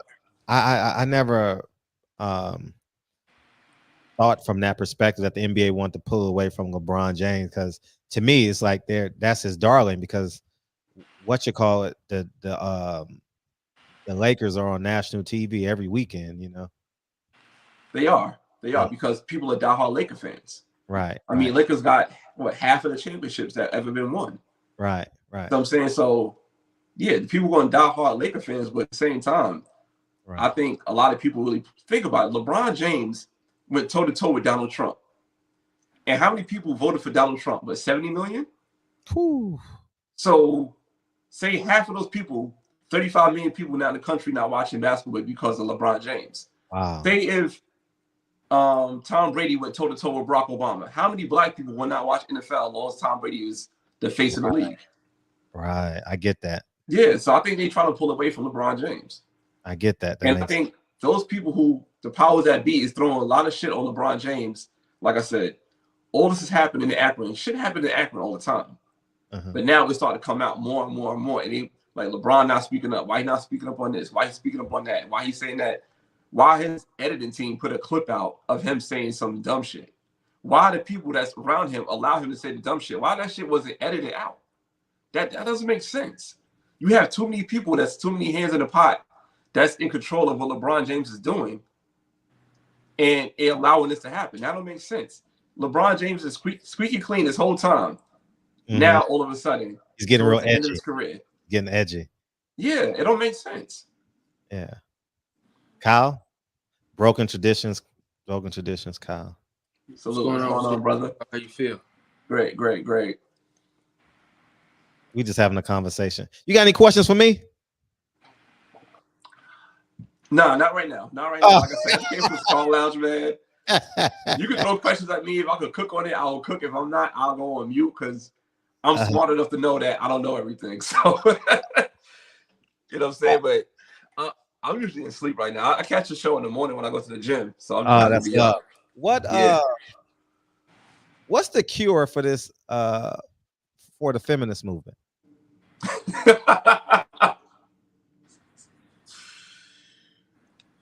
The cure? I don't know. I know or to get rid of it. I don't know how you stand on it, but just to get I kind of have an idea, but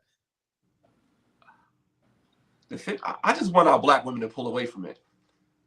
We've been our black women been headlocked in the feminist movement since the 70s, maybe the 60s. It never been a fight. And it been tearing up our country. I mean, tearing up our community as black people. Now, you know, black women taking this feminist movement and decide like, yo, I want to become, you know, I could do for myself. I don't need a man. And I see it all the time out here in Atlanta. Like, I go to a club and I see all these older women, no wedding bands, still trying to chase dudes. I see older dudes driving around in slingshots, still trying to bag women. They just got to back off. To me, that's my personal. They got to back. Black women got to back off, and honestly, black men got to step up because we can't have black women back off and we don't be there to catch them.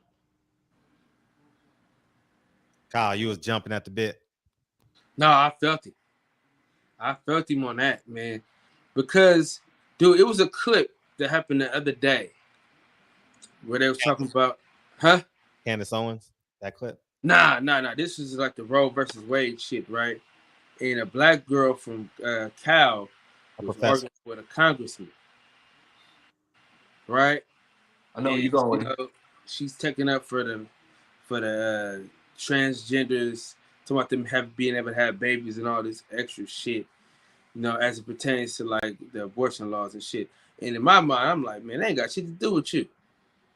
You know what I'm saying? You need to focus on our shit. You know what I'm saying? You need to focus on our black babies, man. You know what I'm saying? And why Planned Parenthood is just kicking it in the hood. You know what I'm saying? That's what we need to focus on. Like, you know, I'm not no white man in Alabama, so I'm not going to tell a woman what to do with her body. But I'm going to say this. It's real strange that black people aren't understanding what the white folks are trying to do. You know, it's really not about women's rights. It's not about trying to teach them or tell them what to do. Honestly, it's so that they can keep having more babies because their babies is dying. You know what I'm saying? And black folks, You know, that's one of our problems though, is the family. Remember back in the good old days, man, when niggas had 10, 8, 7, 5, 4 kids, you know what I'm saying? To be the only child back in them days was odd. Now, that's all people do. They one and done. You know what I'm saying? They a player from Duke in Kentucky, man. They one and done. Yeah. And it's weird. I mean, my son is the only child. Huh? My son is the only child. Like, I was one and done. I had a son at 21. I'm 39 years old. Like, that's it. I had no more kids. See? You know what I'm saying? You part of the problem. No,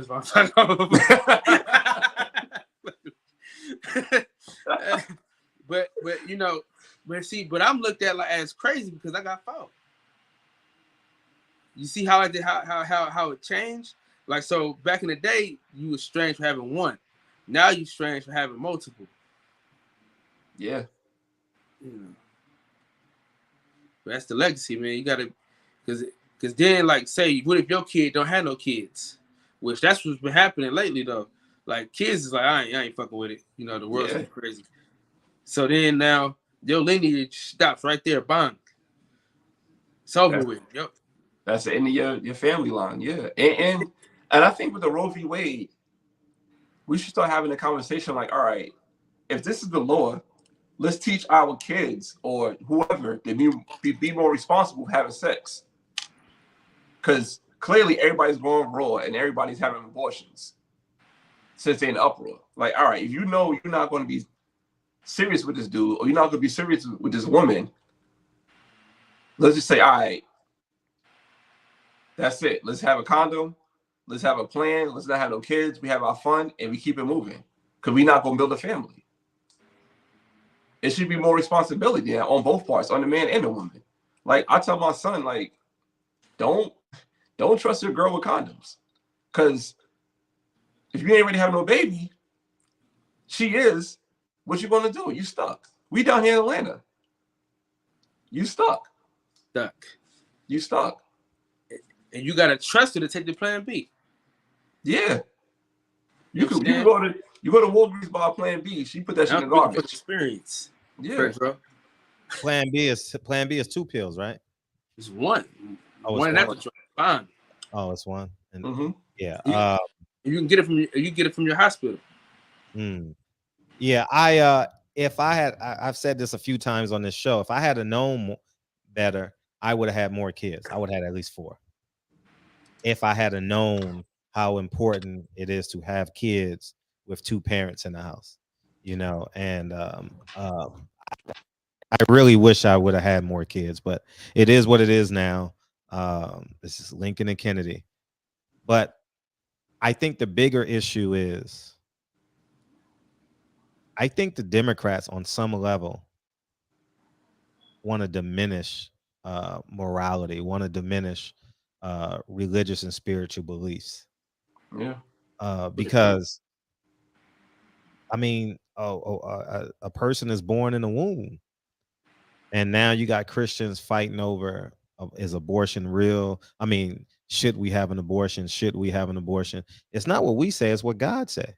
The same God you serve, the same God you've been serving before you had the abortion, and then the accountability clause, you know,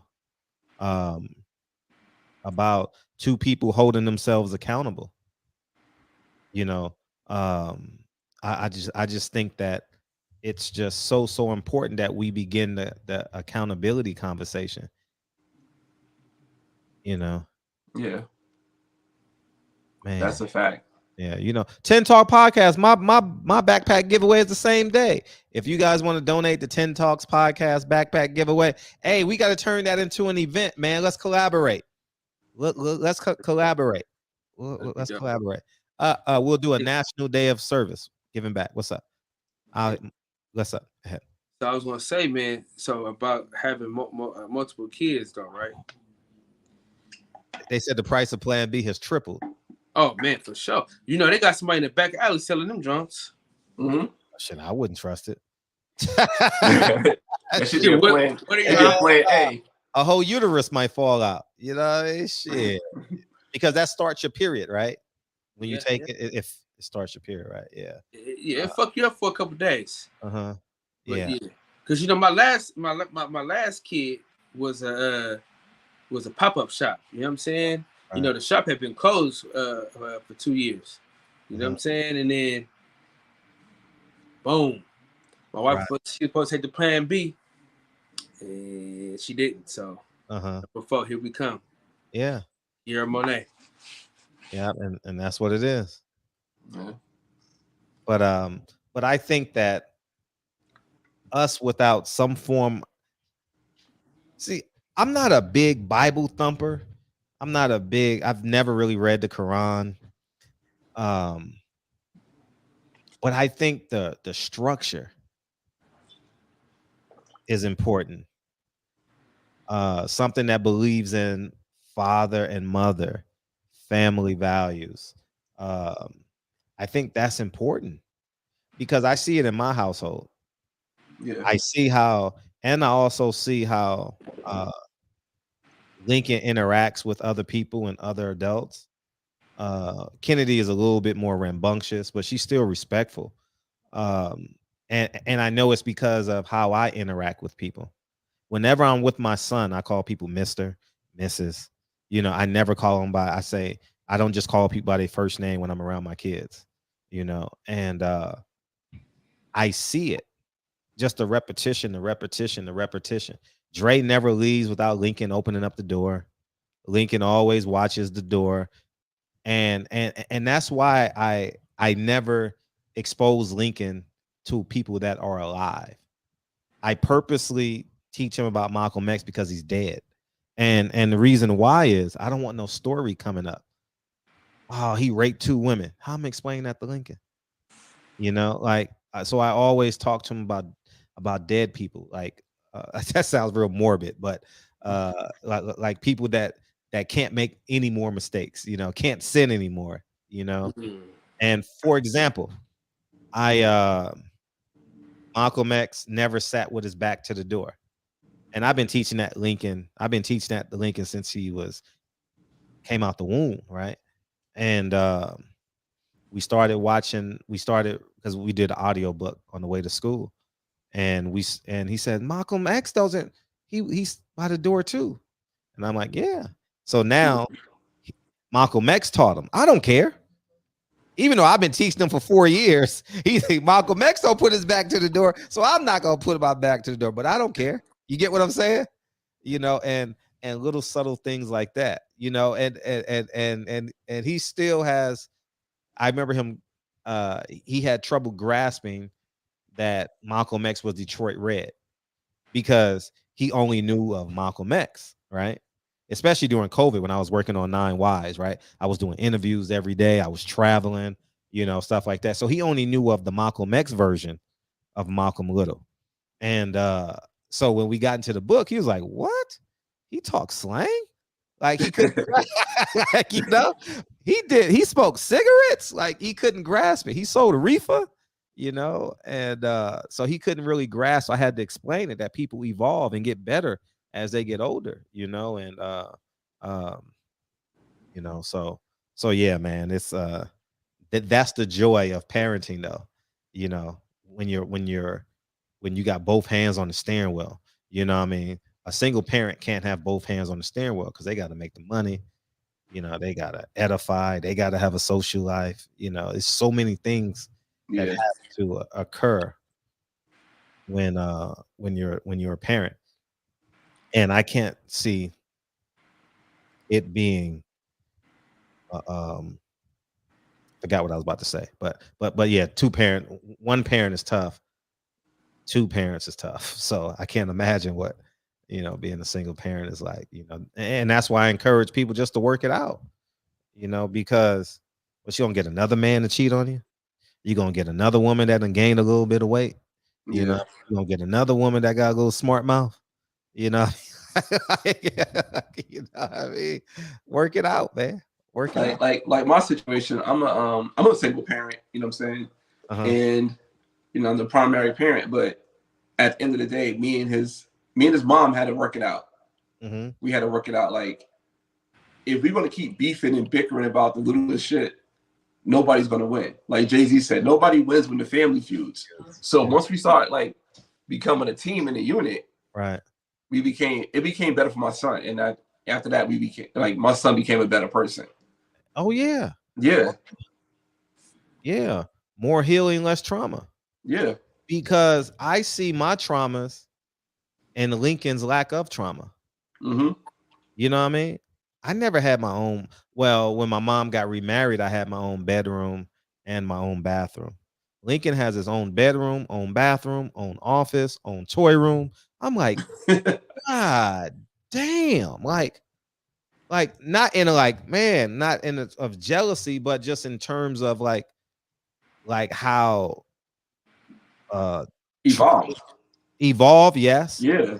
But in addition to the evolution, the trauma that was in my childhood. Appreciate you, DJ. It's just amazing. What DJ say, man? Hey, I appreciate you last night, DJ. Hey, I was gonna beam in yesterday, but right before y'all ended the show with you and Tay and DJ, and I said, I love everybody on this show. You know, I was gonna beam in and say that, but I was chilling in the backyard. I'm gonna smoke me a cigar in my backyard at some point. That was a great show yesterday, man. Yeah. And it happened so like the best shows are organic, man. When it happens organically like that, man, you can't be mad. I was shocked Tay was in there. I was like, damn, it's late over there. But anyways, man, my wife and I do that in front of our kids as well. We call each other mommy and daddy in front of them, but we also make sure they know our names. I remember growing up, some kids didn't know their parents' name till 50. Oh, Lincoln has a ball with that. Lincoln has a ball with that, DJ. Frederick Hawthorne. Hey, Fred, my daughter, dog, she's hilarious. She goes, Frozen, DJ. I mean, Mex. Mex, his phone been tripping for like the last 3 days, man. You gotta get his shit together. But I want to ask you, Broken Traditions, how many siblings do you have? I have one brother, one stepbrother. Now, was it a struggle growing up? Yeah, but I didn't know until I got older. I knew. You know what I'm saying? Like you don't know what you don't know until you older. Like, oh shit, I'm with that. It was tough. I was like that. Yeah. I knew we were struggling. Yeah, I didn't know because I didn't know until I started going to my friends' house. Like, hey, wait a minute, this how y'all got cable? Like, y'all don't have to turn the knob on the TV. You know what I'm saying? Like, that's how I lived growing up. I'm gonna tell you this: all my homeboys, right, growing up, me and my brother was so jealous of everybody, right? Yeah. Because we didn't know how everybody had the Jordans when they came out. Right? We like, damn. I'm looking at my mom's, you know what I'm saying? Like, Mom, what's up? Yeah. Damn. Everybody got the Jordans. But guess what they had that we didn't have? Good old Section 8. Yep. So they rent $3. You know what I'm saying? Yeah. So they can buy some Jordans. You know, mom's had on her own home and shit. So we didn't know that shit. But I'm just like, man, fuck this, man. This nigga, everybody got Jordans and shit. The best clothes. Yeah. They live in an apartment. So I'm like, you know, you don't understand that until you get older. But man, I was mad as hell, man. I used to be mad as shit. Like, man, all the homies got Jordans and shit. I'm out here. I had Nikes, but I ain't had no. It wasn't. I didn't have as many Jordans as I would. You have a lot of pair of Jordans now. Absolutely. Well, yeah, I know most people who don't get Jordans when they're younger, they buy a whole bunch of Jordans when they get older. That's why Kyle got the chain. Oh, listen. Chill, champ. Chill. Oh, Max was good with you. Hey, Max got Max hot boxing in the car wash. I already know that. No, I just got off work right now. I said, "Oh, y'all still on? Let me go fight to the car." Hey, I just got off of work right now. Thanks for thinking of us for sure. Appreciate that. It's 12 o'clock. Yeah. Hey, I gotta come to y'all, man. Y'all the only ones that invite me with open arms on all these platforms. So we don't have open arms. We just support you. We just allow you to come. Arms are folded. Hey, the arms are folded. Yeah, I gotta get a pound. Can I get a pound though? Can I get a pound? No. You gotta ask Deacon for that. I'm on Team Deacon. Team Deacon. This is a D, not a B. This is a D. Shit, man. Man, Fred, I didn't want you to be my op, man. Come on, bro. Facts. No other option. He's black. Oh, because that's your brother. Yeah, I forgot about that. Yeah, All you right. ain't no brother, Hey, well, man. when I American, man. You ain't. hey, if I see your ass getting jumped in LA, I'm gonna tell you to call Deacon's ass in Florida and ask him to help your ass out. hey, Fred got that fire on him though. Ain't gonna be no jumping. Hey, I was gonna go back to back with him, Double Dragon style, but not no more. He's Team Deacon now. He said Double Dragon. Double Dragon. Yo, but hey, I was gonna ask you. Karate Kid, karate. How old are you? Back to back, so we don't get surrounded. I'm 36. 36? You played Double Dragon? Yeah. Wow. Oh yeah, I had that shit on Game Boy. Mm-hmm. Oh, okay, yeah, with the right. Yep, Nintendo, all that shit. Yep. I don't know why Fred I don't know why Fred think he 93 years old or some shit. Like we not that. Fred had Atari. Fred had Atari. Yeah, see? I know you did. Yeah. 2600. Yeah. Yeah, but we're not that far behind though, Fred. It's like what 8 or 10 years at the most. That's a long time though. Hey, that's a decade's a long time. You ever talk to a bitch that was a decade younger? It's different. Hey, out to a Russell. It's different. It's different. Yo. Hey, I was gonna ask y'all something though. Now that y'all was having this little conversation, I started thinking to myself, just kind of popped up because I was thinking like, do you think that the current generation we live in, with all the soft, like, I guess more so liberal way thinking of don't judge nobody, don't judge a book by its cover, everyone's the same type shit, it doesn't work well when you're trying to teach your children that you should be judgmental. When you go somewhere, scan shit. You should be kind of lightweight judging people on who's the motherfucker that might be shooting later and who's the dude harassing bitches over here. And, that like you're supposed to scan a room and kind of judge people and judge your surroundings. But that goes against everything kids are taught now, that you shouldn't be judging anybody, no matter how they look, how they're dressed, or how they act, that everyone's the same. Max, do you find any problems with that? Nightclub, bro. I'm judging everybody. Look, bro. Me too. I be searching motherfuckers that I know ain't got shit. Oh yeah, you got that Sunday gig. You know what I'm saying? Nigga, they like, damn, brother. Like, yeah, nigga, because if a nigga come in here shooting the motherfucker up, I ain't pointing at Kyle Davis, nigga.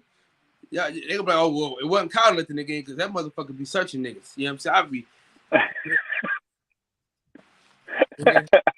Yeah. I mean, that's how I was like when I was younger. I just, from being around, different crazy shit happened. I always know, like, say shit like Fred would always say, I never sit with my back to the door, never. As soon as I come in, I look for all exits, whether that be through the kitchen or whatnot. But okay, I can get out the back of the kitchen. Shit. Like, I'll be thinking, like, there's a bar here in town. They have one entrance and they have an exit through the kitchen, and that's it. I don't even go there because of that reason. You know what I'm saying? So that's why I hate working. When I look at so I was going to a room, I'm gonna be looking like, okay, what's popping over here? What's going on? Who's too drunk already? Who? Like, you gotta judge. And I think nowadays they're teaching kids to just not judge anyone, that everyone's your friend, everyone's equal. This is kumbaya, paradise. We're gonna live in this. It's not. Like, I'm sorry that there's shit out here, but there is murder and rape and racism and pedophilia and all kinds of shit that's still active because there's gonna be piece of shit people forever. We're never gonna live in this paradise that people dream of, where everyone gets along. There's no bad people. Like, it's never gonna happen. I'm glad you said that. Yeah, you can't have good without evil. You can't. Right. You can minimize it, but you're gonna live in this world where there's always gonna be evil people and pieces of shit. Yeah, because when Dre at our old house, when Dre comes home, she has to travel through South Central LA, right? Oh shit! And just know you can't get around it. Like, it's like everybody got to travel through South Central LA. It's a big, not like you got to go through like the Crips and the Bloods and they out and smoking weed and all that. Yeah, shit. On the freeway. Yeah, but you got to go. You got on the freeway, but she takes the streets sometimes too, because in LA the Hollywood streets turn into South Central streets, like Wilcox or something turns into. What, I forget the street name, but they turn into Van Ness and whatever it is. So I always tell her, you got to take a different way home every day. You got to take a different way home.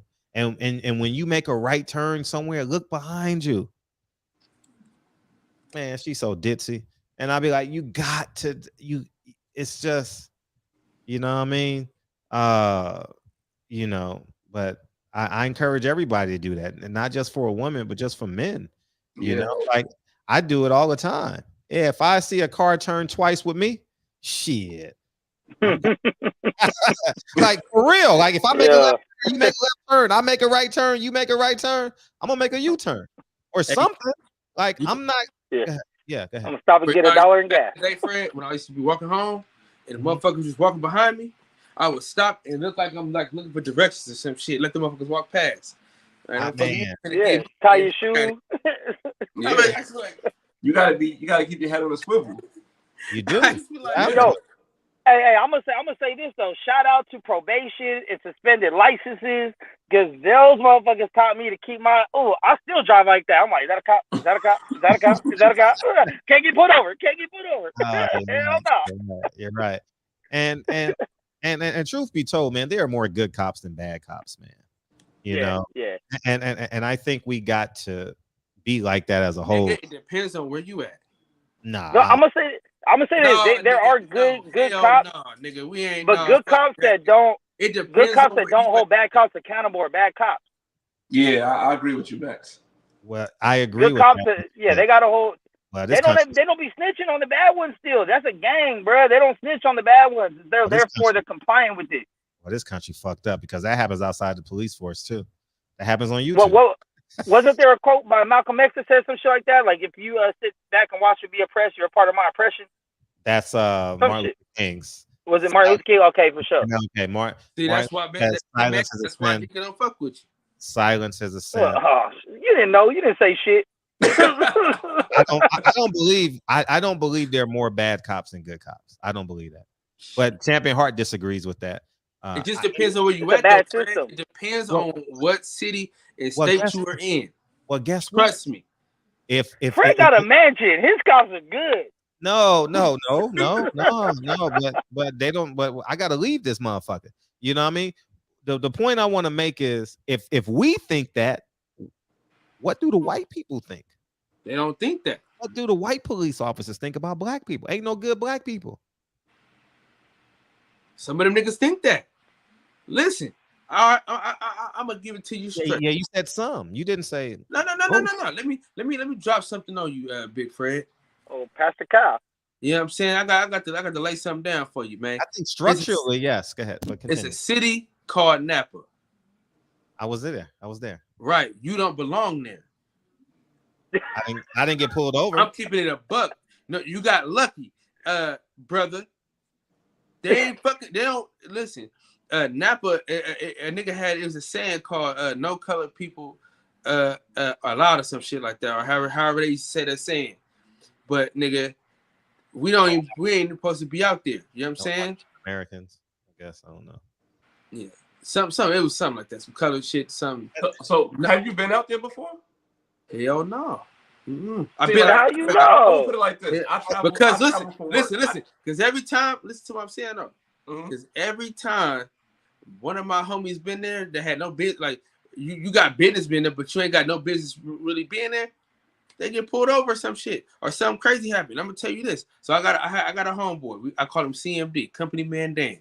We used to work together at the Kaiser, right? He was a police officer out there. He didn't even meet different kind of black people until he started working in Oakland. He thought every black person was on that bullshit. And a lot of the people that he was on the force with thought the same way. Because they never see it, they don't know anything else but what the TV showed them. So that's what I'm saying. It depends on where you at and what you're exposed to. Because now that he's exposed to different type of black people, he can do different things. He can go about life a different way. But not being able to see us, not seeing, because nigga, Napa ain't nobody. You probably got one. He said he had one black friend. He said he had one black friend in Napa. They called him Jerry Rice, and the nigga he ain't black, nigga. I think that there are more good people in America than bad people. I still believe in humanity for sure. And I think there is a systemic issue with power in general, and then you attach that with a gun, you attach that with absolute power. I understand that, but I just think the numbers would be a monstrosity if every cop was bad, if there were more bad cops than good cops, because the numbers don't add up. No, but there's smart cops and then there's dumb cops. Remember, I work security, so we get the yeah, but you're dealing with drunk guys at 2 a.m. But you're dealing with a concentrated audience. You're not dealing with people who going to work, to and from work. You're not dealing with students. You're dealing with Fredro. I'm telling you this right now. Yes. Police officers see so much bad shit. It's hard for them to see good in people. Oh, really? I got best friends, cousins. They police officers, bro. I'm telling you, like, that's what it be. Like, they deal with so much fucked up shit that it's hard for them to even see the good in motherfuckers. Like, I agree with that. I had a conversation with my one of my best friends maybe a month ago. Yeah. He was saying how hard it is to maintain the level of like focus, because it's like he sees this shit so much that it's hard for him to give somebody the benefit of the doubt, because he sees so much bad shit all day, every day. Then it's like, damn, it's hard for him to see the good in people, man. It's a tough job, for real. But like you said, you work security at like nightclubs and stuff like that, correct? That and no, but I work security at a hospital too. What I'm saying is, but you see so much crazy shit that you probably getting towards the same way yourself, right? Oh no, that's what I'm trying to tell you. But what I'm saying is the difference between like a bad cop and then a dumb cop. See, you could be bad and dumb, but you could be bad and smart. Like, the reason why it ain't been like craziness is because certain people have a level of know-how. You know what I'm saying? Because we done fuck some niggas up, right? We done fuck some niggas up, but we did it the right way. So ain't nobody know. That's your daughter. Yeah. Yeah. But we also have idiots that overdo it. Yeah. No, ain't his daughter, fam. Oh. He all right. Oh, he all right. Yeah, right. like Derek Chauvin was a dumb cop. Holla at Mex. Exactly. Derek Chauvin was a dumb cop. My point. Yeah, now you got a cop that's done the same stuff, but right when you was finna like die, he said, "Oh, okay, here we go." You know what I mean? Hit you in the back of the head, suck you in the back of the head instead of choking you all the way out. Because it's a dude I used to work with. His name Halado, one of the craziest people I've ever worked with in my life, right? So we can't really sock people like straight off. Like, we can't just sock them. First thing you do, you can't just sock somebody, right? So he already socked dude. Dude bleeding the whole shit, right? Instead of us being able to just take him down, this motherfucker wouldn't let up. I'm like, let the nigga go so we don't got no paper. Let him go, you fucking idiot. Let him go, you dummy. You know what I'm saying? He's still choking him out. I'm like, bro, get the fuck off of him, you fucking idiot. Now we got to do some paperwork because you're an idiot. The nurse came around, seeing a nigga bleeding, seeing him holding him down. I said, you a fucking idiot. And that was the difference. Because me and my other homeboy, we done choked folks out. I done did folks like this the whole shit. You know what I'm saying? Don't quote me. This is all alleged. You feel what I'm saying? Yeah. But that's why. If we had more people like him that were dumb and bad, you know what I'm saying? Most shit would get fucked up. Well, I just say if there's more bad cops in the world, then there's more bad humans. And with that being said, wait. With that being said, white people have every right to think that about black people. They have every right. Fuck it. If all white cops, if there's more bad white cops than good, then they can watch a TV show and say, there's those black niggas, they just play the victim. We got to get the motherfuckers extinct. So if we innately has that, we can't be mad at white people for calling us niggas, because we are. Because we have the same perspective of them. So we can't be mad at them for having the same perspective of us. And that's what we fight every day. I believe energy match energy. Like, if you come to a cop as a nigga, you're gonna get treated as a nigga. You come to a cop as a man, you're gonna get treated as a man. I believe energy match energy. Like for example, we go back to Boosie. When Boosie started off with that cop, he started off as a man.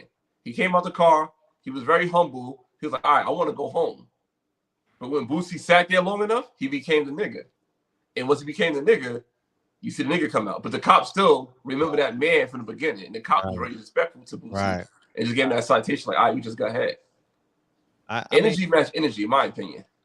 And that's perfect. I like that. The law percentages say that may work. And I mean, I don't have engagement with police officers from a negative perspective in my older life, I don't, if I get pulled over, I don't give a fuck what happens. Like outside of a ticket, you get what I'm saying? Just give me the ticket. Let's go. Whatever it is, I'm not fighting it. You figure it out later. I'll figure it out. Exactly. That's exactly my point. I'll figure it out later. I'm going, yes, sir, you to death. No, sir. Yeah, that's my address. Yes, I'm still there. Yes, I'll sign. I'll worry about everything later. You know what I mean? Because I'm not risking $200. What do tickets cost? $200 or $300? I'm angry. Don't mind. I'm biting my tongue, y'all. Don't get me wrong. Fred ain't no robot now, but I'm going to manage my emotions in that situation and get the hell out of there. That's just how I operate. And I think more people need to operate. Exercise your power when you leave. Go talk to the watch commander. Hold them accountable. And guess what? You talk to the watch commander, that cop won't show up. Yes. But but like I said, it depends on where you at though, Fred. That's what it comes down to. Because if you go to South Carolina with your same beliefs, they're gonna show you something different. I disagree. I'm in the South. I disagree. I said South Carolina. That's a whole. I mean, I travel for work. I'm Georgia, Texas, South Carolina, North Carolina. I'm all over the South, right? That's my region. I get pulled over a lot. As long as, like I said, I come with that energy, I never get a ticket.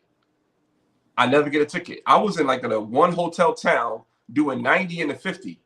I was dead wrong. I told the cop I'm going to this Hilton right here. He knew the Hilton I was going to. He's like, all right, just go ahead. Go to the hotel. You good. I thought I was going to die, but I was like, I'm going to just keep the energy smooth, keep it respectful. He let me go. Yeah. Energy match energy. Right. That's just anybody. Like, I'm meeting you tonight. Energy match energy. We could just, have a conversation. We're not disrespectful to each other. We good. I treat anybody the same way. I don't care where I go. I don't care who you are. And once you get disrespectful, then after that, we can take it to the next level. But I'm not getting disrespectful, no, please. Yeah, I mean, like I said, living in New York and living in the South is two totally different things with cops. You get pulled over in New York and cops, best believe you're getting a ticket. And they're going to give you a ticket, and they're going to tell you other tickets they should have gave you so you can feel grateful for that ticket you got. Yeah. That's how they treat you in New York. In the South, they go like, all right, just go ahead. They don't care about that shit. They don't have quotas, for what I understand. And part two to that of what I said is, why should we be mad when a cop is in uniform and he has that personality? Why? Because we programmed to be mad. I don't know if y'all saw that clip of the kids, 5 years old. No, what I'm saying is the cop. Why should we be? I understand the community service of the job, right? Yeah. But if they're following the law, the cops are, and they're angry, why should we be mad at them being angry? They're wearing a uniform. Because you still interacted with a human. That's why we upset. That's my. I know that, but if that uniform gives you that energy, right? Because I've been there before. Oh shit, fuck. Oh man, fuck that. God damn it, fuck shit. Blah, blah, blah, blah. And I'm saying that until the motherfucker comes to my window. Yes, sir. Yeah, I have my license, my registration, I have all that. I put down all 4 windows. Yada yada yada. Yes, everything you need is right here. Matter of fact, I have it out the window before he even comes. You get what I'm saying? Yeah. So I think it's just that important that we just. I just think it's more good cops. But Deacon wanted to say something. Go ahead, Deacon. What's good, family? Hey, what's up? What's up, sir? What's happening? Too blessed to be stressed and highly favored. Listen, energy matching energy. That sounds real good and sweet. Mm-hmm. But there's a different reality out here, family. And I lived through it. And I thank God I'm here with my family today. I've had numerous situations. And I don't know if you remember seeing the movie Do the Right Thing. Right. You remember that scene with Radio Raheem that started the riot? Right. That was me. I had the same thing. I had just got off work. I had my uniform on the whole nine. Cop pull up to me. You look like the suspect of a robbery. I say, sir, I got on my uniform. I just left work. Call backup. Okay, they find out it wasn't me. I walked to the next block. I reported it to a sergeant officer. He told me to get the fuck away from his truck. I say, sir, I'm just telling you what just happened to me. And I'm just trying to see who can I report this to? Didn't I tell you to step away from my truck? I said one more word to him, respectfully. He jumped out the vehicle, called back up. Bruh, they put me in handcuffs, punching on me, wailing on me, trying to whoop me to sleep. But I hear my hand to God. The blows that they was hitting me with was straight powder puff. They wasn't hurting me, but I'm gonna say something hit my mind. Man, you are on 5 years probation for shooting somebody. So now I gotta think. Now I gotta do some acting here. They got me in handcuffs. I know they're not hurting me, but now I need to act like they're about to kill me. Yeah. So I faked like I passed out. And what the hell I did that for? Bruh, the streets went crazy. They out there whooping cops. One of my cousins, female cousins, she stand by 6'2", big girl, one of them Amazons. You feel me? And bruh, when she slammed that white boy, his gun came off him. They threw me in the back of the police seat. I'm laying down like I'm dead. I'm thinking about them 5 years probation, that state probation, because if I violated, I'm going straight to prison. Yeah. You know what I'm saying? I just left work. And here I am out here getting whooped on. You feel me? Another situation. I'm riding in my car. Cops coming up behind me. I'm thinking they finna just pass around me because I know I'm not. I'm barely going the speed limit. They pulled me over, told me to get out. They got assault rifles drawing on me. Get on the ground, get on. So they telling me to get on the ground. I got my hands up. I put my hands on the hood of my car because I don't want to get on the ground. I say, what I done wrong? Get it. If I ask you to get on the ground again, we'll kill you. Bruh. I'm not. Well, I'm looking at the eyes of these young bruh. I'm not on the ground. I go now. All this tough guy, what I believe that I am, that's got to go. I'm trying to live right now because these boys look damn serious. I haven't did nothing. You feel me? I felt so humiliated. They kept me on the ground for a little minute, jumped in the car, didn't apologize, and just left me laying on the ground.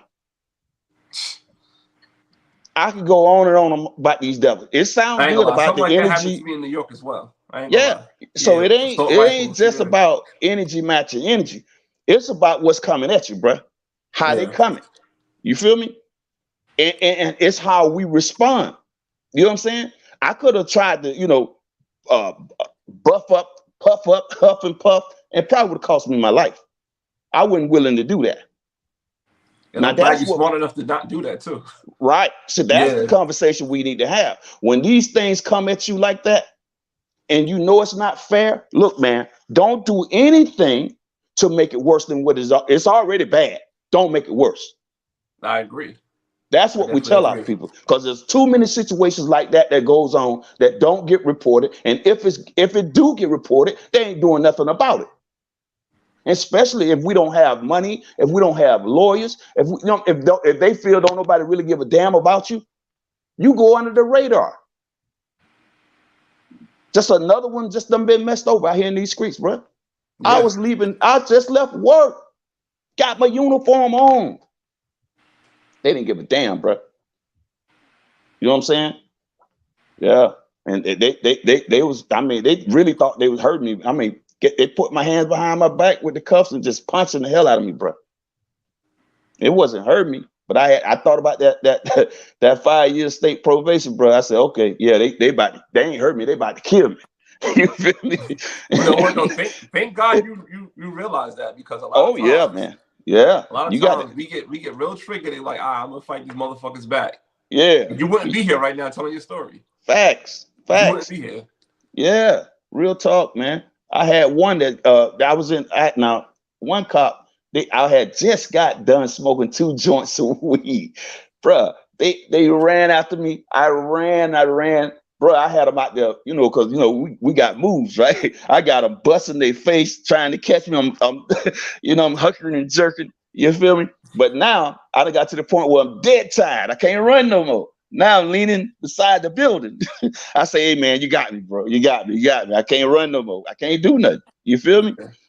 I'm thinking he's just gonna arrest me, take me on in. The man went to trying to choke me. For that. Huh? You made him run. Now they're gonna beat your ass for that. Yeah. Hey, man. I guess that was one. I don't usually run from the cops, but that day I just felt like, hey, I ain't going to jail today, bro. You know what I'm saying? But they was choking me out on the wall, man. I picked that boy up and dropped him on his neck. I run around the corner and run into about a bruh, man, looked like it was about 7 foot. Looked like it was about 240, 250. White boy, big boy. Man, when I hit him, he bear hugged me. And I tried to go up on him. He was going with me. He was a big boy. I got him on the ground. He fell on his back, but he never let me go. He got me bear hugged, and I fell right in his chest. The other cop that was choking me on the wall, he come behind me and used 3 fingers and put it up under my throat. Choke, bruh. I could see my eyes. I could feel my eyes going in the back of my head. He choking me out. You feel me? And the black cop standing, I say, hey man, I'm barely can talk. Man, you don't see this man choking me, brother? You just standing there. You feel me? Bruh, all I can say, man, I'm gonna kill you, bruh. I'm gonna kill you. You know what I'm saying? But he finally let me go. They took me to jail. And about the next month or 2, that cop was shipped up out of there. Yeah, he was shipped up out of there. And let me tell you one more thing before I go back to these cops, because since we own that. One cop stepped to me one day. Held my hand to God, bro. Yeah, man. I heard you supposed to be the badass around here. I said, what are you talking about, bro? Yeah, I just heard about you. He got his hand on his gun. He said, I know you got your gun on you. I said, man, I don't have no gun on me, man. I know you got your gun on you. I'm gonna give you a chance to pull your gun. Let's see who's the fastest. I say, bro, I don't know what they told you about me, bro. I'm not him. I don't know what you're talking about, bro. I'm not trying to engage you in no foolishness. Now, I'm gonna cut that conversation short. Now, he went to a different district, right? Some cat shot him in the leg. And when they cut his pants leg off, you know what he had tattooed on his leg? The same cop that was coming at me, bro. He had a black man with a noose tied around his neck hanging from a tree. Damn. Facts. Yeah, real talk. Real talk. Yeah. That's crazy. This thing's serious out here, bro. And I don't know if you know, bro. I told this story when Fred had a lawyer on the show one time about a judge. It was I had about the same. Remember I say I was on 5 years paper. That same judge when I had shot somebody, right? But they brought me back downstairs for a drug charge. The same drug charge that my brother was up on a different floor doing time for, with his name on it. I went back to the cell, and it was sad though. All my brothers, me and my other 2 brothers, it's three brothers. All of us was locked up at the same time. And my other brother said, "Hey man, you see who name on that?" Because I just signed the shit. I didn't even look at it. He said, "Man, that's yacht name on there, man." What? Man, I said, "Oh, officer, take me back I got to go see the judge, bro." Man, went for the judge. He took a pen and marked over that first letter. He said, it says such and such now. Damn. Yeah. He turned that into my name. And bruh, I'm talking about, I say, man, how can you do that? That ain't me, man. He says, you now. It's you now. And sent my ass back to the cell. That's a numbers game. Real talk. So understand what we're up against out here, man, and you know, just try to stay out these people's way, man, and try to live your best life, man. You know, and if you run into something out here with these folks, man, listen. If it's bad, don't make it worse. That's all I can say, man. Try to get home to your family, man. Yeah, don't try to play Superman. Right. You can end up like Chris Reeves. Yeah, man. You know what I'm saying? Yeah. Hey, man. Sorry about being long-winded, but I just wanted to chime in on that, man. We expected, Deacon. What are you talking about? Boy, you need to quit. Yeah, all right, man. Peace and love, fam. I'm gonna holler at y'all, man. I'm gonna sit back and keep listening, bro. Appreciate you, dog. Yes, sir. Yep. TJ, until you've been on a dark road, the middle of nowhere, Alabama, just you, a friend, and 2 cops, you do not know fear. I was on a back road. I had to drive from Selma to. You got pulled over? No, I didn't get pulled over, but from Selma.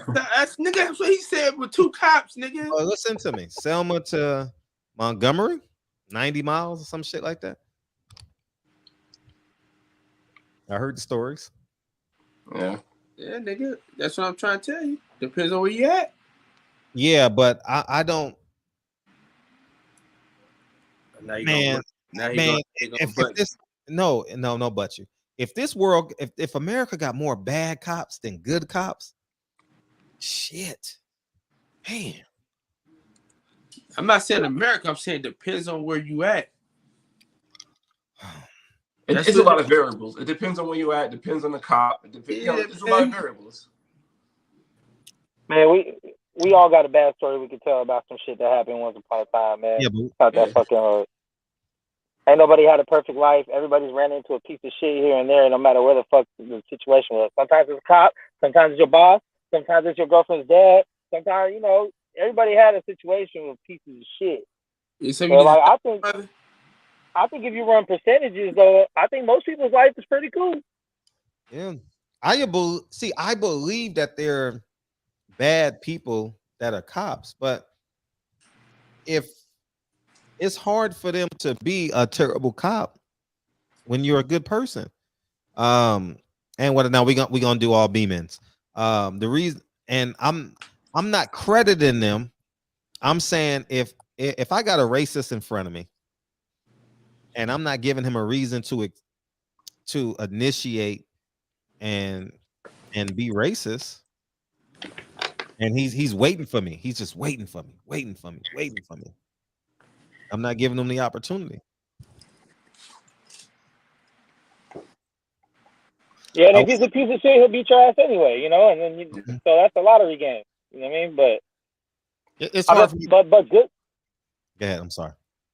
No. I mean, I think good cops that watch bad cops do bad shit and then don't do shit, then you're a bad cop, whether you did it or not. Yeah. I think that's just the main thing. Like, they don't weed out their own bad apples. They keep them around. And sometimes that's the lieutenants and shit. So I think you know, there's people in power that are pieces of shit also, which kind of makes the whole system look like it, you know. But I don't think most systems are designed disproportionately. I think some people at the top with power make that disproportion happen with their influence. With them holding things above your head, you'll lose your job if you don't do things my way. And if you tell on somebody, you're gonna lose your shit, and lose your pension, and this shit, a lot of shit like that goes on. But you know what I mean? I don't know. Fuck the cops. Really, it's still gonna be that way forever. I mean, at least until I need them. Until I need them. How you doing, officer? I think so around me. My daughter's missing, something like that. Yeah, we best friends then. But I was just driving in my car. Fuck them. Mm-hmm. So if there's more bad cops than good cops, right?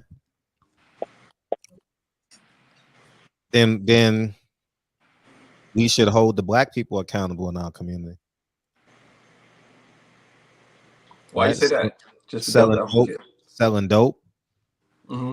Selling dope, pimping women, gang banging, because they're a bigger threat. They're a much bigger threat than a bad cop in the community. I think murder is the biggest threat. Who? Murder. Murder? I think everyone murdering each other is worse than people getting pimped out or people selling drugs. Because most pimp is by choice, not by force. You know what I mean? By mind manipulation, but never by physical, intimidation, if it's real. But, you have pieces of shit that are more so sex trafficking motherfuckers. Yes. That's usually more force. You got these 17-year-old girls being. Now, I do believe a woman can do what she wants with her body as it pertains to her vagina. Not in terms of abortion, but in terms of who she wants to sleep with. You understand what I'm saying? Because I can use my brain for a business, right? She can use her vagina for a business, but I don't think I think the man that manipulates. He's a manager. No. He's a manager. She said, "Give me more dates." You know what I mean? And he said, "I got you. I got a calendar full." And then bop boop bop boop. But I think murdering people is still worse than that, Fred. Like going up and just ending someone's whole entire life. Done. That's got to be the biggest. If we doing a ladder, that's got to be the 10. Yeah. Well, Fred, I'm about to log off, Fred. I'll talk to you guys another time. It's late as hell over here. It's almost 1 o'clock. Appreciate you, dog. Thanks. All right, man. Y'all have a good night. Appreciate y'all. Nice to meet you, bro. Just in time for the boxing section, man. Yeah, we about to get Mr. Henderson. What's up? What's going on, Fred? What's going on, Max? Kyle? How you been? What's happening? What up? What up? So this is my question, right? Mm-hmm. It sounds like so. I remember distinctly the Sandra Bland situation, right? Oh yeah, we all do. So, and it sounded like a bunch of submissive energy on the phone, right? You had the one brother say energy match energy, then you got Fred's position, which is just get home, and Deacon's position is just get home. And I'm like, yeah, I thought about the Sandra Bland thing though, and she didn't deserve that. You know what I'm saying? She didn't deserve that. She didn't have no negative energy. It sounded like she was just trying to get home. You feel what I'm saying? And like, I'm not going out like that. Like, I much rather fight. I think about the George Floyd shit too. Like, damn, bro. You know what I'm saying? Like, you went out on your neck. Like, fuck that. You know what I'm saying? Much rather, you know what I'm saying, Fred? Like, I feel like there's a gray area. There's probably a proper equation, but I don't know if it's just being submissive, you know? The only answer is comply. It's no B, C, or D. The only you gotta fight him in court. That's the only answer. It's no other way. You can't fight cops in the street. Those are movies. They're gonna kill you. A black cop is gonna kill you. Fight a black cop in the street. See what he do to you. The more money you got, the harder. No. I'll simplify. Fight me in the street. I dare you. Nah, I feel you on that. That's why I'm in Florida. You know, I dare somebody too. Mm-hmm. So, but I don't know, Fred. I don't know, man. I don't know. The point I'm making. See, I'm just on sheer numbers. There's more good people in America than bad people, and that's all I'm on. Like, I just and I can respect the racist though. Like, if a man is a racist, I'm cool with him being a racist. Like, understand what I'm saying. Understand what I'm saying. He's never going to impact my life. If I know a man is a racist, I'm never going to engage with him again. Ever. I agree with you, Fred. Ever. It's done. I'm not going back to prove to try and make you not racist. For what? Like, if a store is racist, I'm never going back. I'm never going back. I mean, there are things that out of my control. If there's a racist in the DMV, there's a racist in the court when I gotta go pay my license, my taxes. Question, Fred. Question. Mm-hmm. Do you mean racist toward you or just a racist in general? Well, like if it was a Mexican that hated like Asian, would you be like, well, I'm not? I mean, your wife's Asian. That's a bad one. But if it was like Mexicans that hated white, no, it's fine. You'd be like, nah. I don't engage with them. I have no reason to engage with them. I'm not that's what I'm saying. As long as you just standing on either way, because I know some people it's only if it's you. I'm not gonna hire you. Fred, I got a question, Fred, for real though. Like, all right, so you said, so a cop pull you over, you ain't do nothing. Yes. You gonna comply? You gonna give them all your stuff? It's happened to you already. Yeah, I'm just curious how far your compliance will actually go though. Like, I'm not hitting no police officer. I'm not. You know how the story ends. You dead, they get suspended for a month. You dead, they come back. You dead, they go home to their family. No, I'd rather go to jail than be dead. Right. That's why I said death is the worst. Yo, that is crazy though. That's just like that's like Debo on the bike. Like Debo, what you got on my 40? Like we respecting bullies? Like fuck but that. You live to fight another day. Man, these men are living in fairy tales, man. I'm going out on my shield. A police officer. So, cuz, hold on. So you gonna tell me you finna run up on a police officer?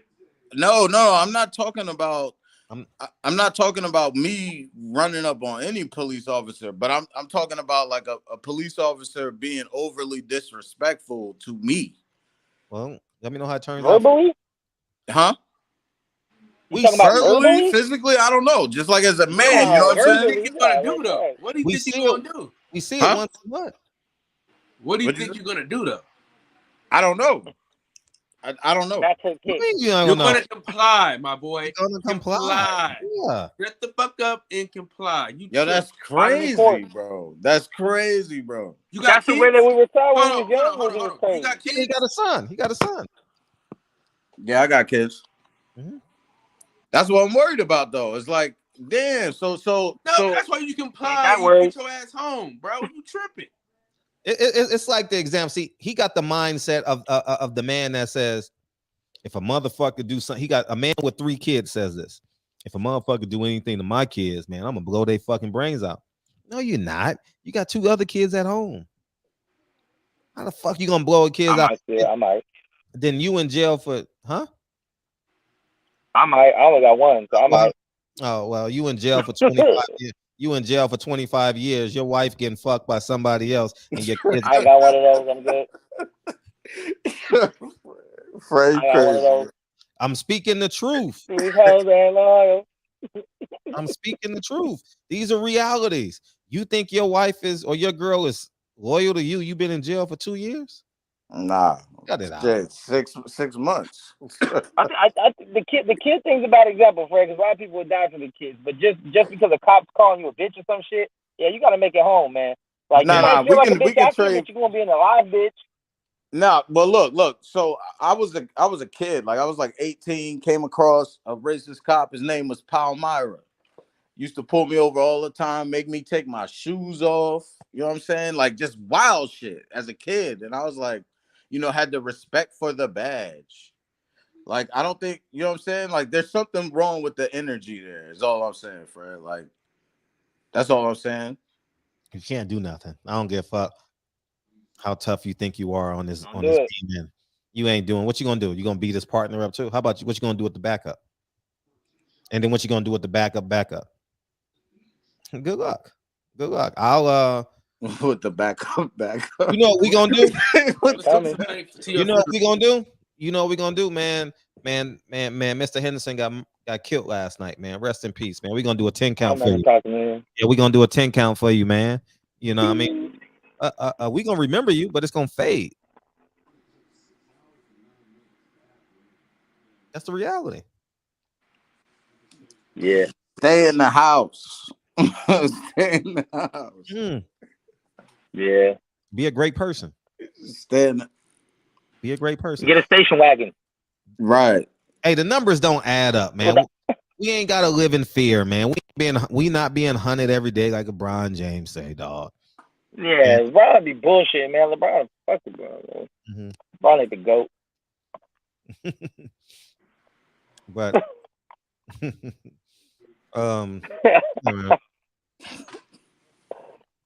no, I had candy in my mouth. Hey, I'm about to go back up inside because a little after hours, networking.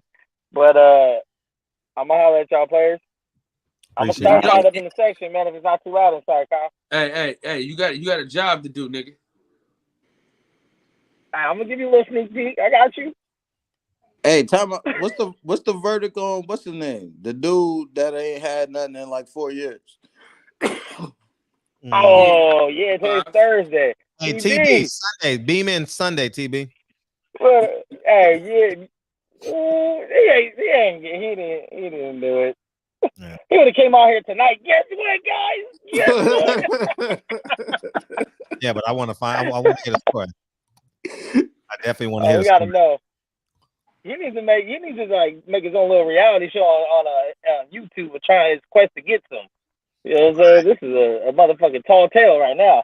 Hey TB, if you want to do videos on my platform, that'd be great. There you go. I'll holler at y'all.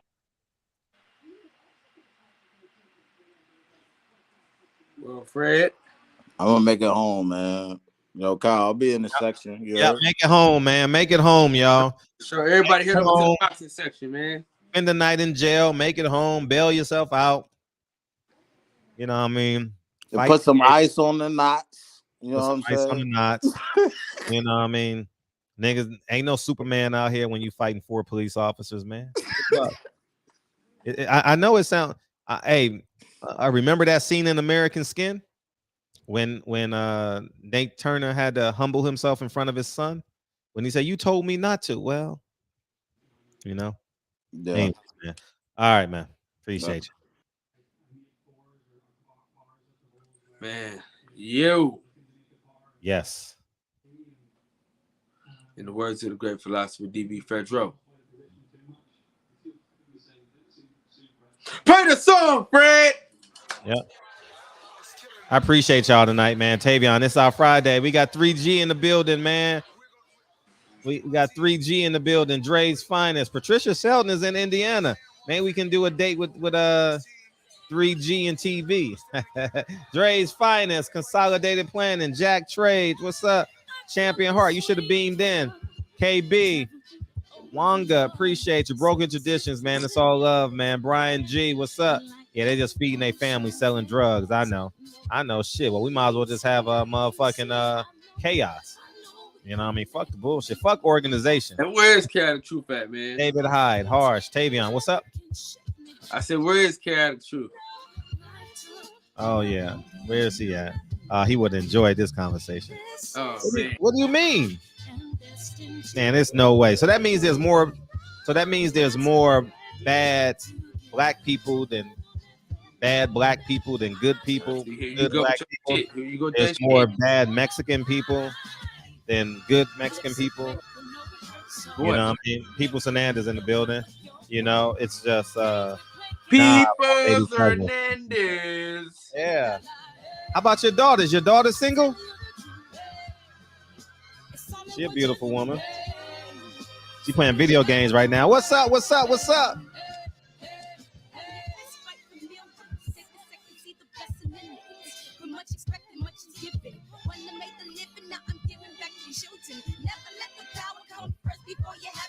Yes.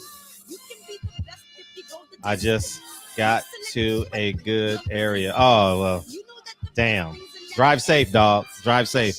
Be careful. Head over to the boxing section, Champion Heart. Yeah, head over to the boxing section. Yeah. Rihanna. Yeah, Rihanna.